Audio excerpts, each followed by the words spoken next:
Right, I'm back. Let's watch some Malachichi. He and his group of friends does go on VR and make skits for it's My Hero, um, Naruto, Naruto and Boruto, Demon Slayer, and I think one more. Oh yes, and Chainsaw Man.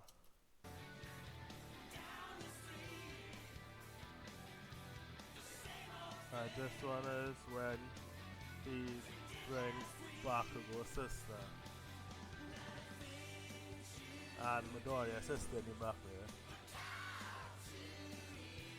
Random creative.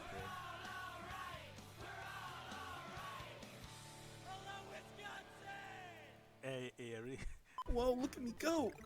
Whoa! Shut up, I let you get that one. Yo, Linda, where's our pizza rolls at? Mom, make sure you cool them off a little bit. Yeah, I don't want to burn the roof of my mouth again. Everybody's a different temperature. Oh, thanks, Mom. Everybody has a different These aren't temperature. pizza rolls. I hate the sound of women having fun. It's okay. Shut up over there! Ah, so rude. Ugh, You don't have to use your outside voice so much. You. got you. I'm going over there. Oh, no. Nah, like giggling. It's just something funny. I'm giving all mine a wiener. Is it real? Are y'all done in here? What is going on? Hey, yo, what's up, guys? Anyway, it was a nice time talking with you guys. All right, ciao. Why are you interrupting my You have like 5 streaming? followers. Who the f are you talking to? Bacarilla. You're talking to yourself? No, I have more followers than you anyway, okay? Damn, You're so little. You have that's a little big peepee, isn't that assets, right? right? Oh, You're her little Um, brother. I'm not her little brother. We're twins. She just came out first. I was a Yes, better tell one it anyway, to and we all brother. know that. whoa, Bacarella. I didn't know you were so bad. Yeah, but you don't bad bad. at everything. I know you're supposed to be like a hothead guy, you know, fucking anger issue guy. But right now, she's the hot one. That was the dumbest thing I have ever said. You I don't know where I was going with that. knock knock. I feel like it's a 30-year-old there? Alton. What are you doing here, knock. Malachichi? Come in. Your come mom. in. Your mom invited me. How do you keep getting in our building? What do you mean? I've never is been this into your guy? house. Big bro, you gotta do something about him. You're I right. only want Mr. Dreamy. Wait, but you said I was number 30 hero, and you like. That was so last week. Wait, hold on. The brothers are hanging out with the sisters. We're not hanging out. You guys are in the same Yeah. room together talking. We're That not sounds hanging like, out. That looks like hanging out to me. She's I'm- actually my sister now. Oh! Bacarilla's like 40. I would not hang out with her out in public. I just came over because I Excuse me, saw fine. Hey, he's talking, fucking dumbass sister. Whoa, dude! Be nice to your sister. You never know. Hey, be nice to my girlfriend. Are you Hey. gay? Literally, are you gay? Cause she's me with tits. Just say you like me, bro. You want to kiss me too? Come on, come on, No. come on, give me a smooch. Okay. I'm working so I can get trained by you. I was just watching Bacarella's stream here, and I saw you guys Wait, were all so in the you room was- together. So I You thought were I'd her come one by. viewer. Did you see me raise her up? I did. It was kind of bad. Yeah. Can we pause? So what? Oh my god, you just dropped that on your toe. Sorry. You're gonna end up like the ashy hero over here. No one knows the inside joke. Malin dropped a weight on his toe when he was 5, and it was Troy's fault. Troy. Bacarella, come here, come here. Can I come over? What the frick? Okay, I'll It's stay over here. girl only. Your little brother, he's like so handsome. You think my brother's Huh? handsome? I know he is. Look at his little cheeks. Oh, you got it all wrong. No, listen, Bacarella. And I don't think about this. If this was any actual story, this would be just you liking your best friend so much that you would be with his sibling because they look the same. How about we go on a double date? I get your brother and you get my big bro. What? I get my brother and you get your brother. Sweet home Say- Alabama. Gigi, why are you recording them? Okay, so I have to tell you something. I actually like the one with the red, the white, and the scar hair. Oh, Tadarege. Yeah. I like the one with daddy issues, you know. Deku, why is my grenade in your room? Don't worry about it. You like this? Picking up all these weights. Look, this is 5,000 pounds. Okay, Oh my so God, it's just here's what disgusting. I want to say. What? I propose we go on a double date. How many times do I have to tell you I don't want to go out with you? No, Hey. brother. Oh, you're so Hey, cute, you. you little cheeks. Hey, yo. You are gonna go with Bacarella, and I'm gonna go with Bakugo-chan. Damn, you're letting her And take over you're your gonna video. Go home. You're gonna go home. Oh yeah, I was gonna say that. If it's a double date, then what's gonna happen to me? You're gonna go home, old man. One Wait, but more. I have no friends to hang out with today. If you really want to, Mom's in the living room. She really let herself go, though. I don't know. But... Don't you Damn! Oh my god. All Yeah, right, she's about your age. Disrespect. Okay, damn. We just I want get it. one video where you're not following us around with the camera. I'm not wanted. Bye, everyone. Ciao, Bye. man. As Av. Bye. Oh, hey, Ari. Ari. Hey, little girl. No, we're not babysitting today. Ari's like Okay, my bye. big bro's apprentice. In the future, he's gonna train her like he's gonna train me so hard. Wait.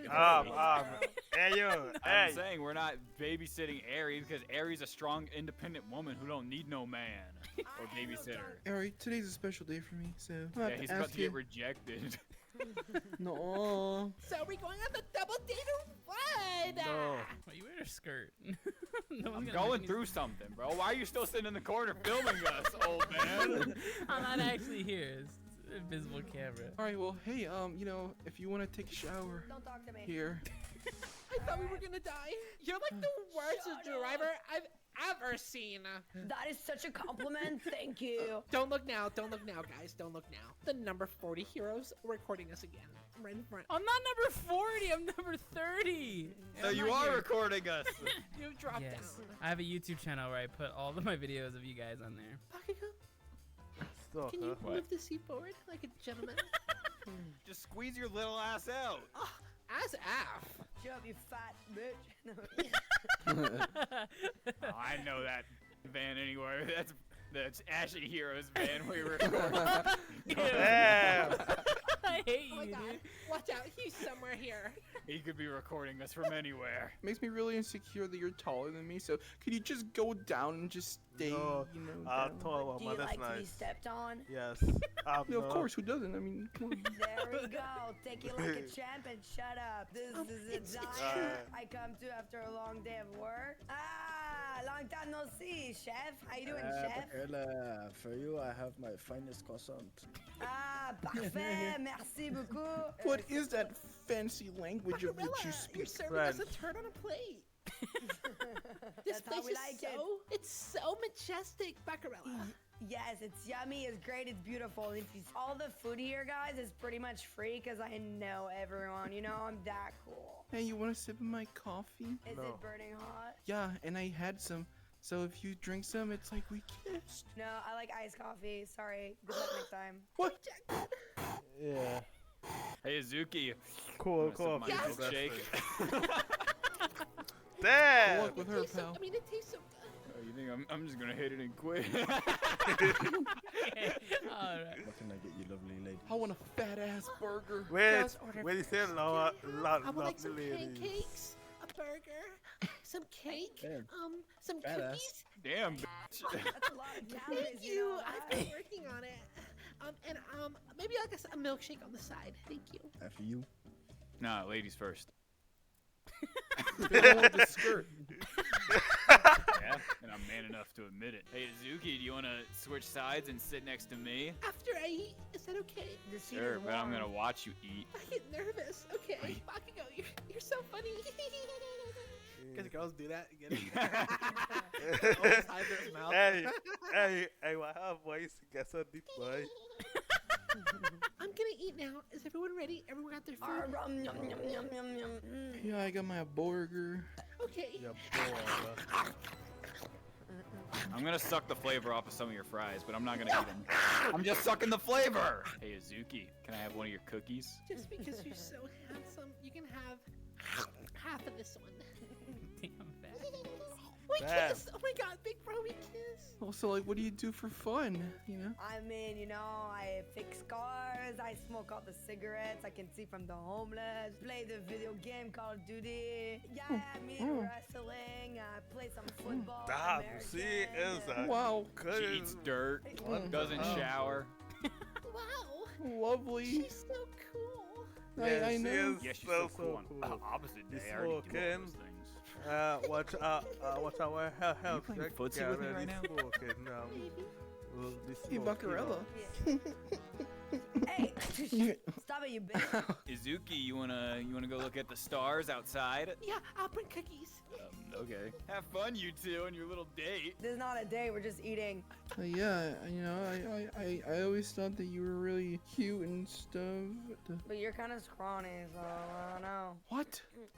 Well, you see, I'm gonna become the #1 hero one day, and if you don't like me now, you're missing out Someone pretty talking? much. Someone talking? Excuse Hey. me, excuse me. Hey. Can somebody help me fix my The car, sus king. please? Anybody know? Car fixer? That would be right Yeah. here, boy. My boy, what do you want? Oh, thank you. So my car has been leaking water, and I don't know how to fix it. Cool, how much money you got? 50, 100, 200? I have 2 gummy worms. Oh yeah. Wait, 2 gummies? Perfect. You know what? Yeah. I'll fix it for free, my boy, just for you. Oh, thank you. Yeah. Yeah, right. I told me, boy, it's the best thing, boy. I shit, you see what too, boy? Yeah, boy. A nice dumpy too. I'm scratching it too, yeah, There boy. you are. Hey, so Buckarella. I know this is sudden, but today has been such a great day. I gotta Hey, tell you should I how I take it? feel. You're my guy. I think My we guy, should be should an I take it? item, You're my guy. and I think you're great. My And, guy, you know, maybe should you I can take give me a it? You're my chance. guy. I'm gonna be the #1 hero after all, so it's in your best interest to like me. What'd you say? Oh, you didn't hear none of that? No. No. Oh, it's fine. I'll just Jump I'll off be in at the the diner by myself, like always. Bye, loser. Oh, you didn't have to add that part. Oh wow, you're doing such a good job. Sometimes, I don't know, I feel like you made me feel a little straight. Alright. So here's the comment. What's going on here? The actuator and the crap and the brake is like not working properly. So I'm gonna need you to give me a check. That's literally what I thought too. Thank you, darling. No problem, sweetheart. This is one I've been working on for a while. I thought a lot about it, but you're giving up. Didn't need your words, knew you made it up. Yeah, you're looking scared, but you're acting tough. Get back, just live it up. Losing all your time that you made up. I think you and I need to go spend some time together. In the tent? Yes. 12 seconds later. Best 30 seconds of my life. Hey, come look at the telescope. You can see the planets right now. Look at it. What do you see? Nothing. Whoa. I can see Uranus right now. Really? Where? I don't I'm looking see- right at it. Okay. Can you take a look inside of this? What do you see? Nothing. Turn around. That's me. Without you. Damn. Bakugo-chan, I think I love you. That's a word. I want to have your babies. Dad, who are these people? I thought there was a puppy in there, not a person. Where's my daddy? Beat it, kid. What are we doing in my dad's beaten up old house? And why are you all Don't sweaty? worry about it. Ew. Whatever you do though, don't touch the blankets. You know, Deku, the guy told me something. Really? What did they say? You know, Robin Hood can keep Maybe his don't mouth look at shut. me. Oh, Look at it. Look at him. Redo. Don't look at me. Look at him. You know, Deku, the guy told me something. Really? What did they say? You know, Robin Hood can't keep his mouth shut, huh? I already knew. It was obvious. They said you have a little crush on me. Thank you. I have a little thing to tell you. I don't like you back. Alright. Get in the car. Get in the car. Come on. Ali, back and go. Hurry up. Yeah, we're coming. You ready, Azuki? I'll meet you in the car. Hey, you know my sister's not a mechanic, right? Hey, what? Have fun getting home. Jay Baguio, I don't know what he's talking about. Let me turn it on.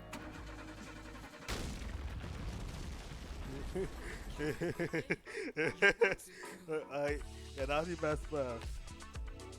Yeah, man, and his friends,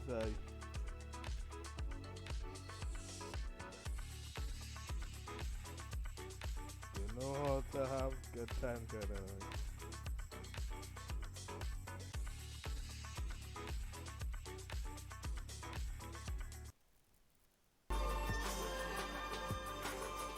Uncle Right. So Uncle Roger reacts to how he either reacts to people cooking food bad, you're cooking it good. If you cook it good, he either adds auntie or uncle to your name, and he's sometimes cook by himself or with his friends. Plating look nice, Today but he forgot one important element for ramen. This video is sponsored by ExpressVPN. Niece and nephew, do you know your internet provider like AT&T or Virgin Media? They allow to store log of every website you visit, even when you use incognito mode. In the US, they can legally sell this data to anyone. And in UK, they require by law to keep log of your internet activity for up to 12-month minimum. Hiya. That's why I always use ExpressVPN. It protects my data, so nobody can see me search for bad thing. ExpressVPN also let you change your online location. Do you know Netflix show you different show depending on where you live? Uncle Roger lives in UK. Netflix UK don't have Walking Dead. But look at this. Uncle Roger changed location to Canada, and now Walking Dead is on there. But no matter where niece and nephew live, ExpressVPN can help you get 1,000 more shows. And it's so easy to use. See, the app just one big button. Uncle Roger back with technology. And even I know, you see button, you press. Find out how you can get 3-month ExpressVPN for free by visiting expressvpn.com/Uncle Roger or click link in description box below. This is my boy Naruto, my family's favorite anime, and this boy can eat. He just loves ramen, and his favorite one is this one, Tonkatsu Miso Shasu Ramen. Pronounced wrong again. It's tonkatsu, not tonkatsu. Tonkatsu means something else. This is my boy Naruto, my family's favorite anime. Also, Naruto, your favorite anime? That a bit basic. That like saying your favorite band is Coldplay or your favorite chef is Jamie Oliver. Straight from Ichiraku's ramen shop. And today I'm going to be showing you my take on Naruto's favorite ramen. And the first thing we gotta do is shasu, aka... No. Hiya, not char siu. Char siu is Chinese barbecue pork. It's the thing Uncle Roger say is halal in my food truck video. Is smoky barbecue pork halal? Yes. What you want in Naruto ramen? It's char siu. Char siu is Japanese-based pork belly. Guga, don't call thing by wrong name. Auntie Helen called me by wrong name once, and that's how I know she cheating. The first thing we need to do is to marinate. So I started with a little bit of marinate, correct? Followed by sesame Auntie Helen is the ex-wife, if you didn't know. oil. Then I added mirin, dark soy sauce, brown sugar, and white pepper. Now there's left to do is to mix it well because... A bit weird, but okay. And to marinate it, what I like to do is to put it in a vacuum bag. This will ensure that the entire surface of the meat is fully covered with the marinade. Wait, no. You marinate it after you cook. Hiya, who marinate before cooking? You got it wrong way round, Guga. That like bringing woman to bedroom and then buying them dinner. You want to let it marinate for at least 12 hours. Or better yet, okay, 12 hours, okay. The next day I took it out and this is what it looks like. The dark coloration is a sign that the marinade did its job. Ooh, it go from white to black, opposite of Michael Jackson. Now the next thing we need to do is to go ahead and roll this up so that we can cook it. And as you can correct, see, roll it up, correct. So the first thing I try to do is to just roll it into itself like this. And man, that does not work because take a look at this. No, it worked. Not a good idea. Just the roll. Best thing to do is to go ahead and split it open a little bit more. This will give me more surface. No need to split it open. It working. You roll just fine. Why give yourself extra work? Why slice shit up? And No, the actual technique is make slits, small slits so it could bend. Man, that easier. does not work because take a look at this. It's just not a good idea. That's how you know Guga don't beat his kid. Every Asian parent who hit their kid, they all know how to roll newspapers. And not only Asian parents, but also to not be base. Well, my base answer will be any black parent, but to be more sensical, any African or Indian parent. Super tight hiya, Guga. Just beat your kid a bit. Beat your kid, and then you learn how to roll shit properly. The only thing left to do now is Wasting time. because once I was done, take a look at this. Now that is what I'm talking about. That's what they call bondage. Bondage is Uncle Roger's favorite genre on the hub because it reminds me of making ramen. Sorry, children. This not only for a great presentation, but it will also cook evenly. Talking about that, the next thing to do is to go ahead and throw it into my smoker. Smoker. Guga. Naruto ramen, the pork belly just look braised, not smoked. But I guess this is Guga. Judging from his previous video, Uncle Roger review, he loved playing with fire. Also gonna give a wonderful smoky flavor. And if you don't have a smoker, you should definitely get one. But it is Who have space to have smoker in house? Guga, not everybody rich like you have big house. Uncle Roger house, I can barely afford stove. Who can afford special smoker? because once you hit an internal temperature of 165 degrees Fahrenheit, this is what it looks like. Fuyo, color nice, color nice. Seeing a little bit of char on the top. So for that, I just grabbed my torch and went to... Ooh. This is quick work. It literally takes... That a lot of fire. Hiya, Guga. Naruto ramen, again, it just looked braised. Stick to the correct anime. This Naruto, not Last Airbender. Really noticeable. Now before slicing the pork belly, you want to let it rest for a little bit. If you don't, the juices is just going to completely run out. So after you rested about 1 hour, it was... 1 hour not enough. Put in fridge better. And as I did, oh, I could not be happier. It looked nice. Look how juicy it is. The juice is still squirting out for you. Yeah. This char siu juicier than Nephew Nigel Instagram DM. By the way, go follow Nephew Nigel on Instagram. He just moved house, posts a lot of his moving house bullshit. We're talking about the broth. This one is where all the flavor comes from. And remember this, it's not a race, but it is a marathon. Naruto's favorite ramen, A marathon is race. which is usually made with pork bones. But since I did not have any and it was hard to find, I went to the next best thing, which is ribs. Rib, no. Nobody use rib for ramen broth. For ramen? Yes, that's what I'm talking about. Now this next ingredient is not traditional whatsoever. What? I wanted to add it to my ramen because I love it, and so does everyone else in my family. And as you can see, it is beef bone marrow. No, beef bone. And I wanted to add it to my ramen because I love it. I know you love bone marrow, but you can't just throw shit you love into ramen broth. Otherwise, Uncle Roger ramen broth gonna be made out of rice cooker and Nigella Lawson. It has an amazing flavor, and hopefully it's gonna take my ramen to a whole new level. The next ingredient I'm gonna be adding is this one. Now I know. Okay, chicken feet, correct. That doesn't look good, and I agree. Because I mean, who loves chicken feet? Who love who? Who love chicken feet? What type of this grace is this? Chicken foot sauce, chicken foot pela, what kind of chicken foot stew, chicken foot soup? Nah! So many Asian people love chicken feet. Yeah, That's my only food fetish. Sometimes I wish chicken can start OnlyFans.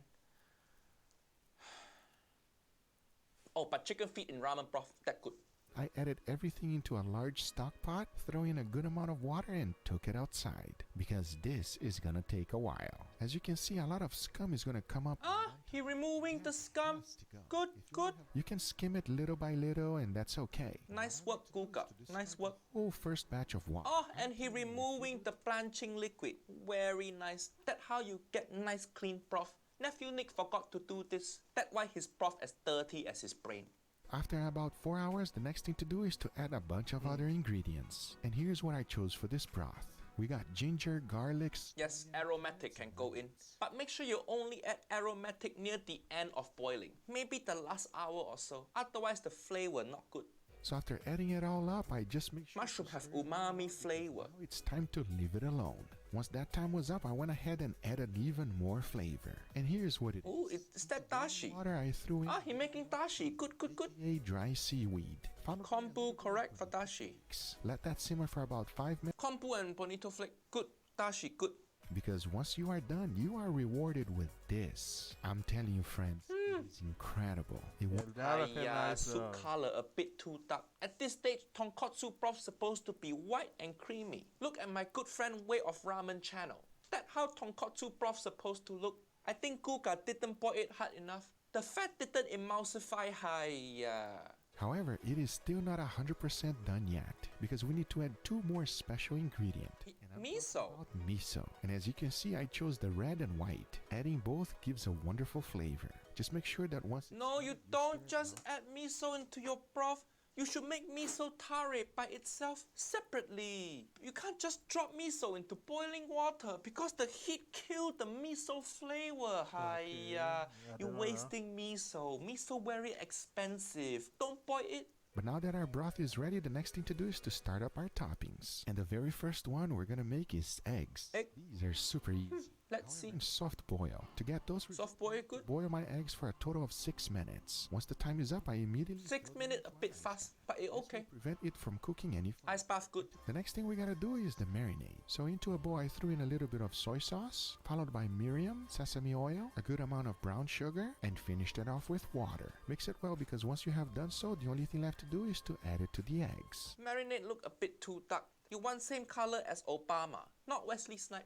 Keep in mind that the longer you keep them in there, the stronger the flavor of the marinade will penetrate. For me at least... Don't use the word penetrate when describing cooking. It's very sexual, this word. Don't say penetrate, just say marinate.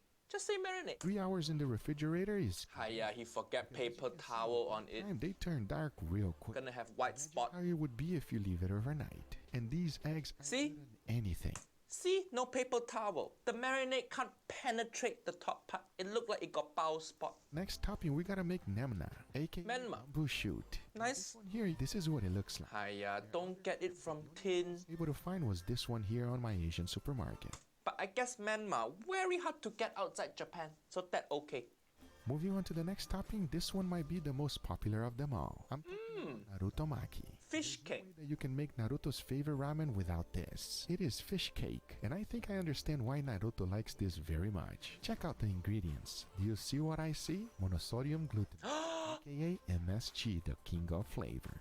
Damn! It got MSG inside for you. Uncle Roger didn't know Naruto Maki got MSG.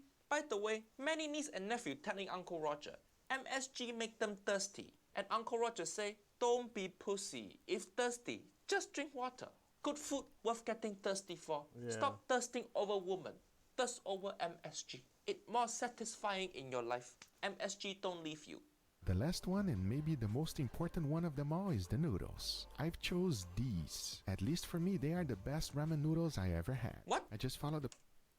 That the best ramen noodle you ever have?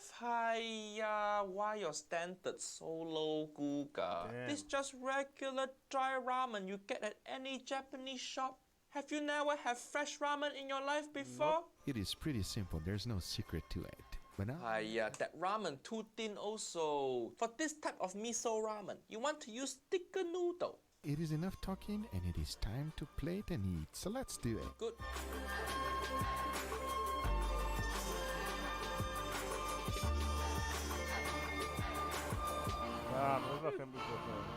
Plating look nice, but he forgot one important element for ramen. Where the aroma oil? Where the aroma oil? Enough with the close up. Why you want to show everybody you fucked up? Alright everybody, here we have our beautiful ramen today, and Joe, no steak today. I love how he always looks so happy. Bro, this is Naruto's ramen, bro. That's right, that's right. From the Ichiraku ramen shop. You're absolutely correct. Try to make it as authentic. Stop talking. Eat now. The seaweed soggy already. You see?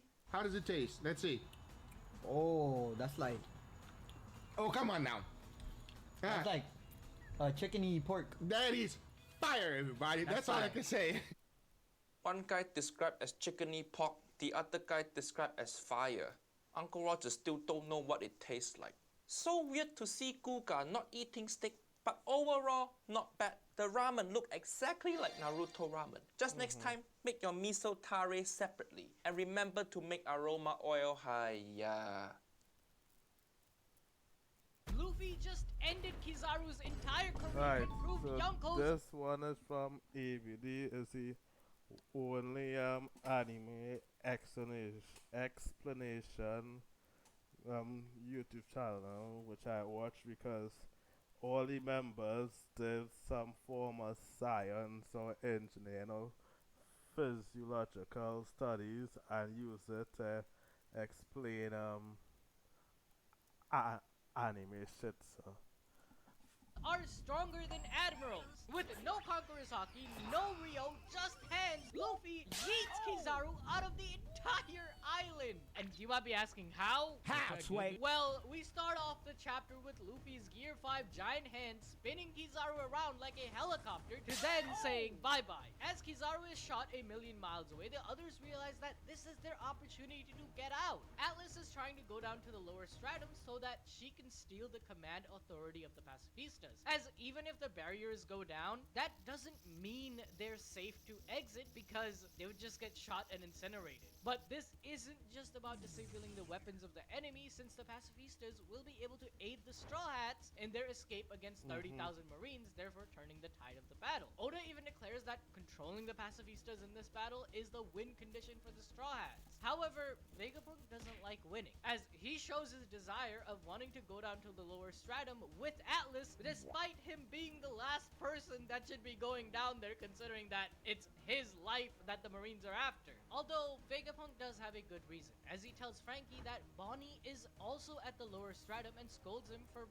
letting her get kicked when he is a big adult. Why is Vegapunk acting like Bonnie is a toddler who had her candy stolen? What is happening here? Oda, explain this! Since it's Bonnie's life in danger, Sanji too decides to tag along to help an adult baddie in Bonnie, okay? Keep that in mind. Sanji has barely escaped the allegations from Film Z. He wouldn't go along without fact-checking, right? Yes, I can definitely smell But as we get to the lower stratum, we can see the Marines being wary as Bonnie has hidden herself and has turned a bunch of them into kids or elders. Wait, how the hell does she survive getting yeeted by an admiral and getting hit with the laser barrier? Well, isn't that supposed to be lethal? Well, while she's hiding behind a rock, we see a crispy fried Sentomaru on the ground. Turns out, as Bonnie was falling, he caught and eased her fall into the lower stratum. That's how she's still alive. However, this man ain't done yet, as Sentomaru stands back up, yelling at Bonnie to get out while she can. Okay, how has Sentomaru not kicked the bucket yet? This is the third time this arc my guy has stood back up after taking a hit that should have been lethal. Like,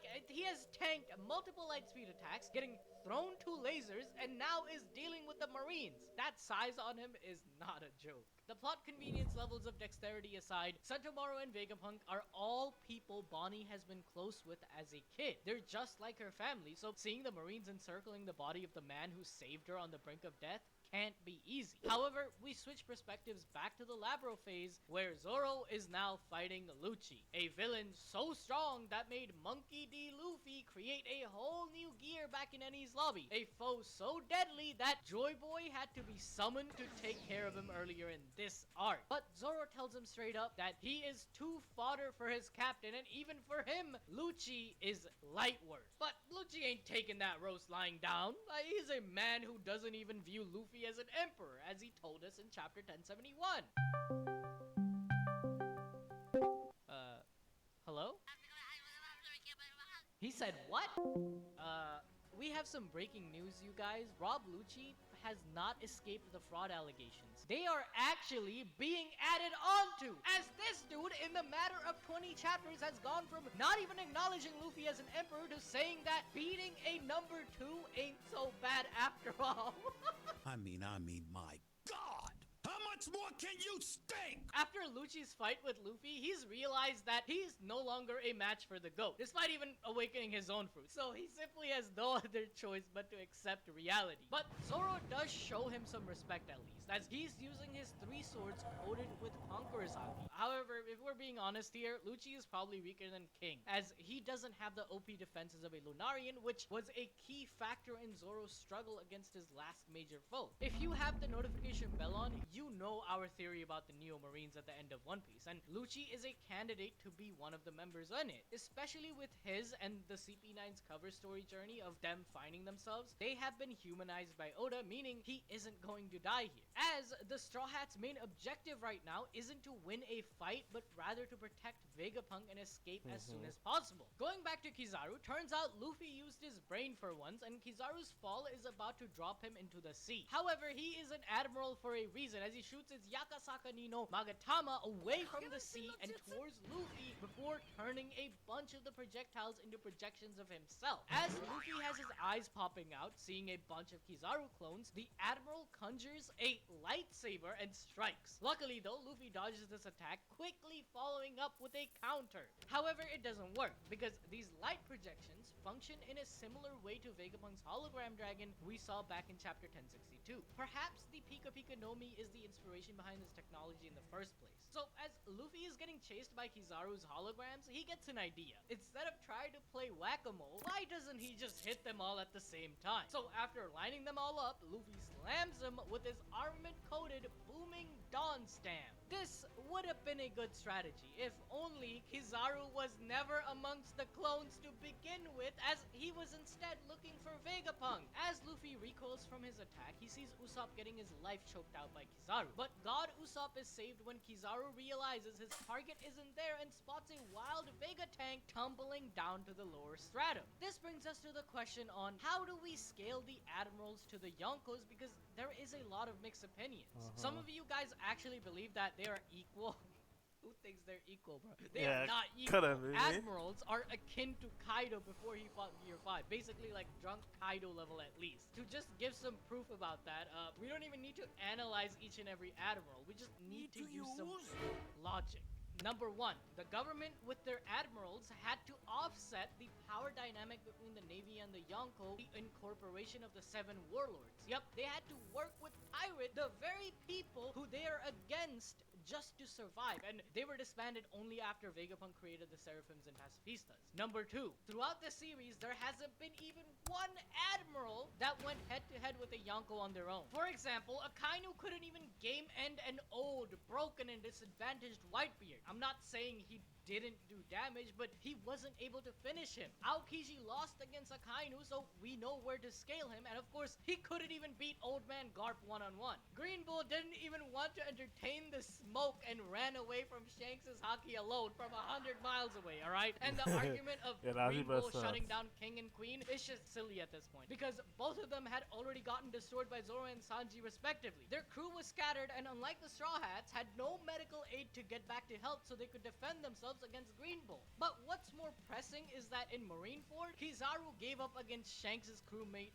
Ben Beckman. Mind you, not Shanks himself. Now, of course, every one of these admirals have broken-ass devil fruits. Like, if Kizaru's light speed works the same way it does in our reality, then he should be able to nuke the planet and break it into 2, as acceleration at the speed of light will produce a ridiculous amount of force with every one of his kicks. But the reality is, he never once showcased this output. Throughout his fight against Luffy, Kizaru has been running away to complete his mission to execute Vegapunk. Luffy has been the one who is chasing him around and trying to protect everyone at the same time. Kizaru's strongest attack just sent Luffy out of the laser barriers, whereas Luffy literally shot him out of the island on top of the ocean. Kizaru had no issues in eliminating those who came in his way, like he did with Sentomaru and even Bonnie. He tried it with Luffy, but we see in the chapter that he has given up. Which brings us to point number 3. Put the question to bed and explain why Yonkos are superior. Well, it's pretty much all to do with Haki. Like, Luffy has yet to use his advanced Conqueror's Haki during this fight. Yep, it's not that Oda forgot to draw the Black Lightning, as we see that clearly with Zoro's fight. It's just that Luffy currently doesn't need to use it. So when we bring Haki into the picture, it would make more sense that the Yonko will be stronger simply because they have a stronger will. They want to reign over the seas and be free to do what they please, whereas the admirals are dogs of the government who are just following orders. Their will is not completely their own, as we see with Akainu questioning that same sentiment in the last chapter with Kuma. Meanwhile, all Stella cares about is Bonnie, as he says, "I'll be damned if I stand by while a little girl gets murdered." Yep, Sanji even entered the Vega tank right as Stella says this, so bro can't claim ignorance either. He is done for. But even Luffy realizes what a stupid idea it is for Vegapunk to go outside. Like, if you need Luffy to tell you that you're reckless, then something is seriously wrong. When the greatest genius of the world does something this stupid for the sake of someone, you can tell how much he cares for Bonnie. Whether it be due to his guilt of transforming Kuma into a cyborg, or due to him knowing Bonnie since she was a child and seeing her grow over the years, for one reason or another, Vegapunk feels responsible for saving her. Meanwhile, Frankie takes this opportunity to jump into the Vega tank as well, while instructing Lilith to take Sunny out of there using General Frankie. But after spotting the tank, Kizaru wastes no time by firing a beam at it. However, Luffy again jumps in at light speed and eats the attack. Obviously, Luffy is utilizing his advanced observation haki to actually react at the speed of light, but Gear 5 zone enhancements not only boost his durability and strength, but also his speed. However, what's more amazing is that Luffy's entire body is a hack, because the light attack he ate literally escapes from his eyes and mouth, giving the imagery of a holy being. In fact, Luffy taking damage has been played off as a joke, where the theme of Sun God Nika and Joy Boy having the most ridiculous power is being reiterated. Going to the coast of Egghead, the Marines are getting a report that Vegapunk has finally come down from the Labo Fate. Edison has partially disabled the Frontier Dome and is locking it down once more, and Atlas has made it far enough to give an overriding order to the Pacifistas with a new mission to purge every last Marine on the island. The tables have turned once again. However, this has not gone unnoticed, as Gorosei Saint J. Garcia Saturn stares menacingly towards the island as if he is finally going to make his move. If you enjoyed this video, be sure to check out our other video where we explain how busted Luffy is against every single Yonko. So if you've been anywhere near a social media platform for the last 3 or 4 days, well, at least as of the recording of this video, you've probably... Oh yeah, Weeb Commander, he just gives you the logical explanation for me. So I heard don't about the want manga we're going to talk about today. There is one manga and explanation. one manga alone being talked about on every single social media platform. And that manga has one chapter out. And what is this one manga that's sweeping the entire nation that people are already claiming is better than the likes of the entirety of the big three? Well, that would be none other than Kagurabachi. Kagurabachi started making headlines a couple of days ago because it was featured on the cover of Shonen Jump. However, in a world where new manga are really a dime in a dozen, just having slightly cool cover art to grace the front of Shonen Jump's weekly issue where Kagurabachi was officially released shouldn't have been enough to keep this manga alive. And yet a level of hype started to surround this manga that I haven't seen for the first chapter of a manga maybe ever. Yeah. See, because while the hype surrounding Kagurabachi started very organic, with people being excited about the main character's design and even the plot of the first chapter, the hype surrounding Kagurabachi has descended into complete and utter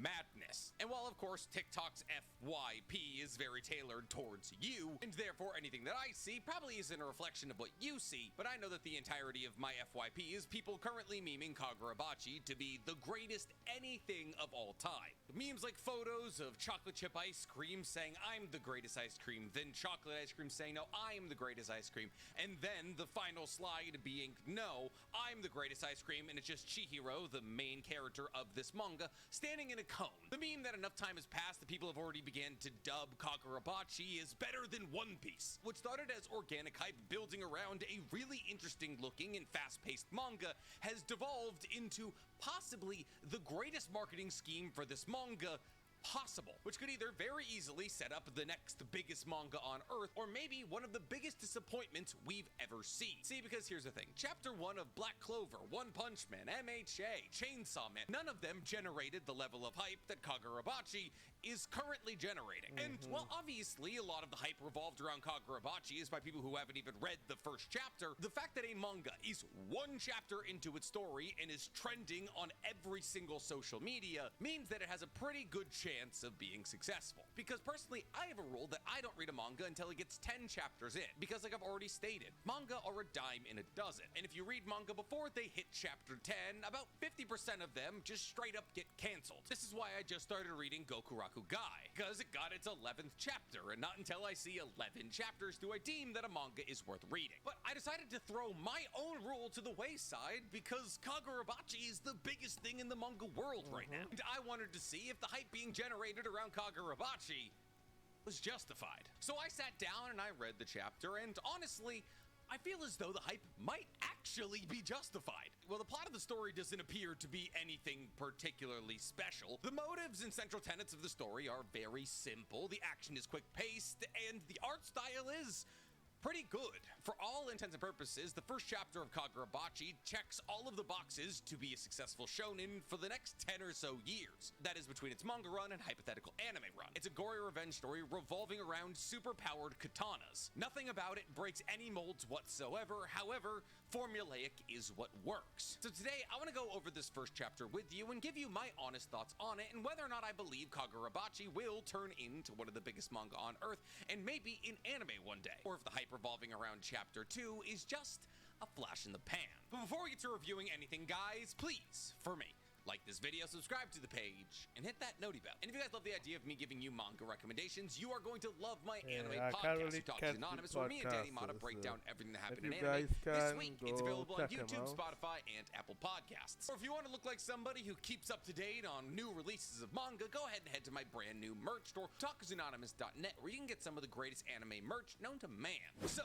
Kagurabachi. What is it? What's it about? What's the power system? Will it hold up? Is it worth your time? Well, I believe before we answer the subjective questions, like is it worth your time? Will it hold up? Will it run to its ending? We should cover the concrete topics first. So let's start this video off in the way that we tend to start these kinds of videos off, by answering the easy questions. So, Kagurabachi, what is it? What's it about? Well, Kagurabachi's main character is a boy by the name of Chihiro, and Chihiro grows up in a swordsmith family. That is to say that Chihiro lives alone with his father, who is a legendary swordsmith. And as the only person in Chihiro's life is his father, Chihiro grows up idolizing his father, wanting to be just like him. But more importantly than anything else, Chihiro wants to grow up and do the same thing as his father, which is be a swordsmith of legendary renown. And for all intents and purposes, it appears as though Chihiro is on the path of accomplishing that, as Chihiro has spent every single day of his life working with his father crafting katana. And in this capacity, we have a story that's eerily familiar to Demon Slayer. But Chihiro, much like Tanjiro, grows up idolizing his father and wants to do what his father did, which was cut down trees, burn them, create charcoal, and then sell that charcoal. However, instead of doing something simple like burning wood and selling it, Chihiro wants to learn his father's world-renowned craftsmanship. Though, I guess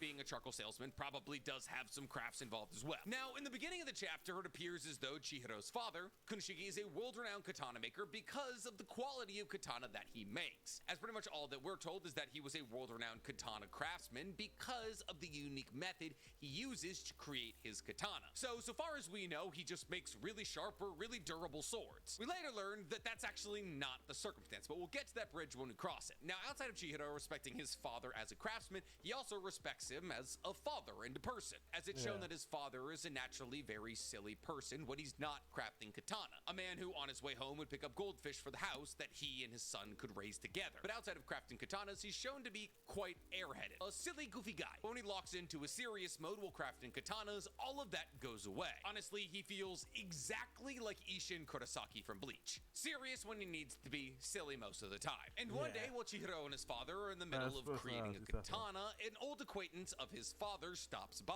This acquaintance goes by Mr. Shiba. Now it's revealed to us that Mr. Shiba and Chihiro's father are old friends. combatants. And since Chihiro and his father live out in the boonies making swords, occasionally Mr. Shiba will stop by with souvenirs for them. Now, Mr. Shiba very conveniently acts as an exposition vehicle, explaining to Chihiro, basically explaining to us, that Chihiro's father was one of the most famous people in the world during the war, specifically the Saitei War. Now, a war being called the Saitei War is kind of interesting, because the word Saitei actually has a lot to do with swordsmanship. See, in order to introduce what Saitei is, I have to introduce another concept, and that concept is Iaido. Now, Iaido is a Japanese martial arts that's centric around pulling your sword out of its scabbard quickly and slashing. In an anime and modern day culture, Iaido is usually referred to as Iai. Some prominent users of Iai or Iai influenced techniques are Zenitsu with his thunderclap and flash, where he pulls his sword out of his katana very quickly, and Nobunaga from Hunter x Hunter with his N-based Iai slashes. Now, there are 12 accepted forms of Iaido. You know how we have different forms of flame breathing or mist breathing or lightning breathing? That's based off the real-life Japanese principle called Saitei Gata techniques. And within Iaido, there are Saitei Gata techniques. Now, what Demon Slayer would call forms are technically referred to as kata in Japanese, but these kata fall under the umbrella of Saitei Gata techniques. So the war being referred to as the Saitei War is actually a reference to Iaido and its techniques, which actually makes sense when we consider the end of this chapter, but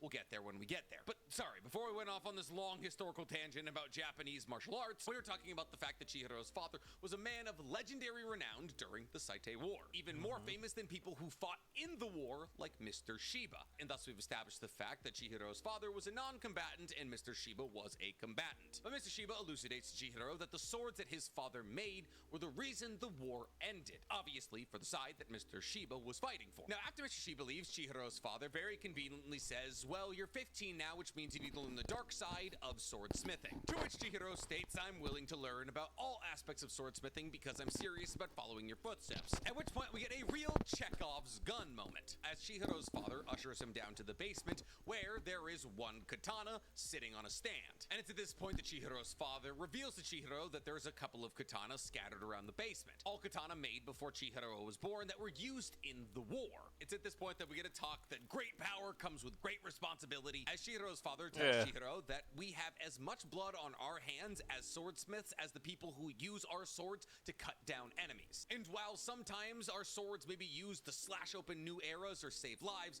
other times our swords will end up in the hands of the wrong people. And as swordsmiths, we have to be able to bear that weight. To which Chihiro says that he doesn't know if he'll be able to bear that weight, but he knows he wants to try, which is a good enough answer for Chihiro's father, so they move on. But how far do they move on? Great question. How about 38 months into the future? Because after this conversation between Chihiro and his father, we get a time skip. 26 pages into the manga. And 38 months, for those of you who can't divide by 12, is 3 years and 2 months. So Chihiro is now at least 18. And what is the first scene that we see 38 months later? Well, it's the Yakuza cutting down some innocents. See, apparently the town that Chihiro and his father live outside of has been taken over by a group of criminals referred to as the Korogumi Yakuza. However, within that town, there's some people who are trying to drive out the Yakuza. But the Yakuza doesn't really like that, so they're cutting down all these people who put up flyers trying to rally people to drive them out of town. And based off the fact that none of them have guns, but the main leader of the Yakuza has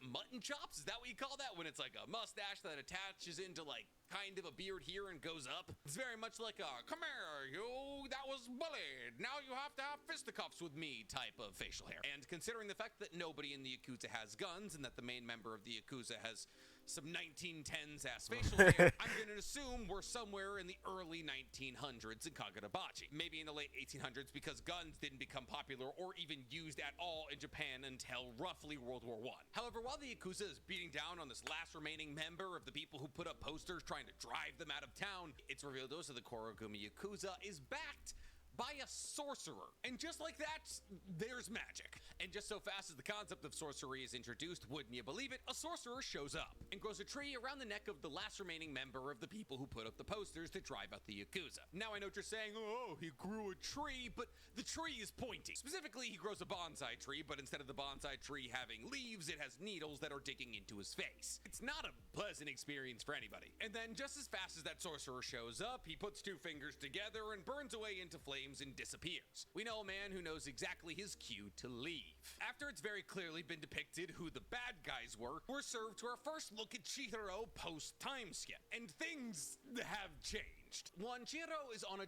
train with Mr. Shiba. His father is nowhere to be seen. 2. Chihiro now has a massive X-shaped scar on the side of his face. And 3. He has the black katana that his father showed him when he was teaching him a lesson about great power requiring great amounts of responsibility. So for all intents and purposes, Chihiro has grown up, and not in a fun way. In fact, in his current iteration, which I believe will be his look for the entirety of the manga, he kind of looks like Yuta from JJK. But our first look into Chihiro and Mr. Shiba in the post-time skip era opens with them having a conversation of Mr. Shiba saying that Chihiro knows he could get the scar on his face removed, which confuses me because in like 1910 or 1890 they definitely didn't have that technology. So we might be in like a Naruto situation here where they had modern day technology but not guns, which when you consider what katanas are able to do, and we'll cover that in a little bit, I guess kind of makes sense. But it's at this point that Chihiro reveals to us that he's not gonna be your Gon type of MC. He's not gonna be Naruto, he's not gonna be Goku, he's not gonna be trying to talk people out of their bad habits. It's at this point that Chihiro says, I know I could get rid of this scar,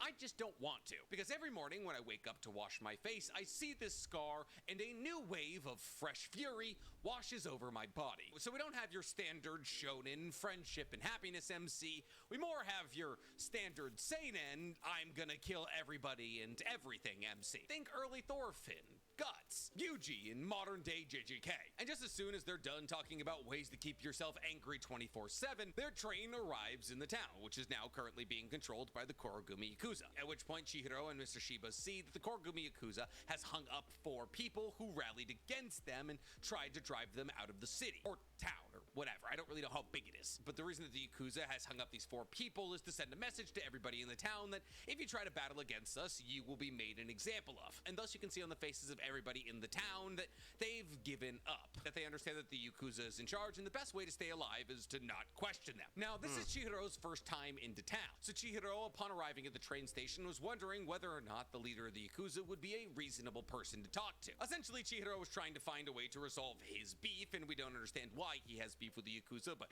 boy oh boy do I have a couple of guesses without having to cut each and every single one of them down. However, in the next scene in the manga, Chihiro gets the cut in each and every single one of them down, because nothing really destroys the idea that these guys might be reasonable than hanging 4 people for putting up posters. So Chihiro and Mr. Shiba find out where the Yakuza are hanging out, and pretty much as quickly as they get there, they get to cutting. Mr. Shiba throws a sword that slices through the neck of one of the Yakuza members, and Chihiro pulls the sword out of that guy's neck and decapitates everybody else at the table. This is where the manga starts to get interesting. After we see Chihiro cut off 4 people's heads simultaneously, we're then served to a look on the inside of the Yakuza's hideout, where they're still interrogating the one guy left of the crew that put up all the posters. And they find out that he has a little sister, and they're gonna go find his little sister to make him give up information about the people he's working with. And just as they open the doors to their hideout to go find that small child, the guy who opens the door gets slashed across the chest. Chihiro then proceeds to cut down the 3 people that were standing by this guy, and we're served to, quite honestly, one of the colder panels I've seen in the first chapter of a manga ever. And this is a blacked out version of Chihiro with only his eyes visible, standing in a scene of visceral gore of the people that he just sliced and diced. And in this moment, he reminds me a lot of Zombie Man from One Punch Man. After he's cut down these 4 Yakuza members at the front of the hideout, Mr. Shiba tells everybody inside of the Yakuza hideout who Chihiro is. That is to say that he tells all of them that Chihiro is the son of Kunishige Rukahiro, the legendary swordsmith capable of making swords that nobody else could. And it's at this point that we get a good look into what's going to motivate Chihiro throughout the duration of this manga, as he tells the members of the Yakuza that he wants to ask them something, and that also he, as a swordsmith,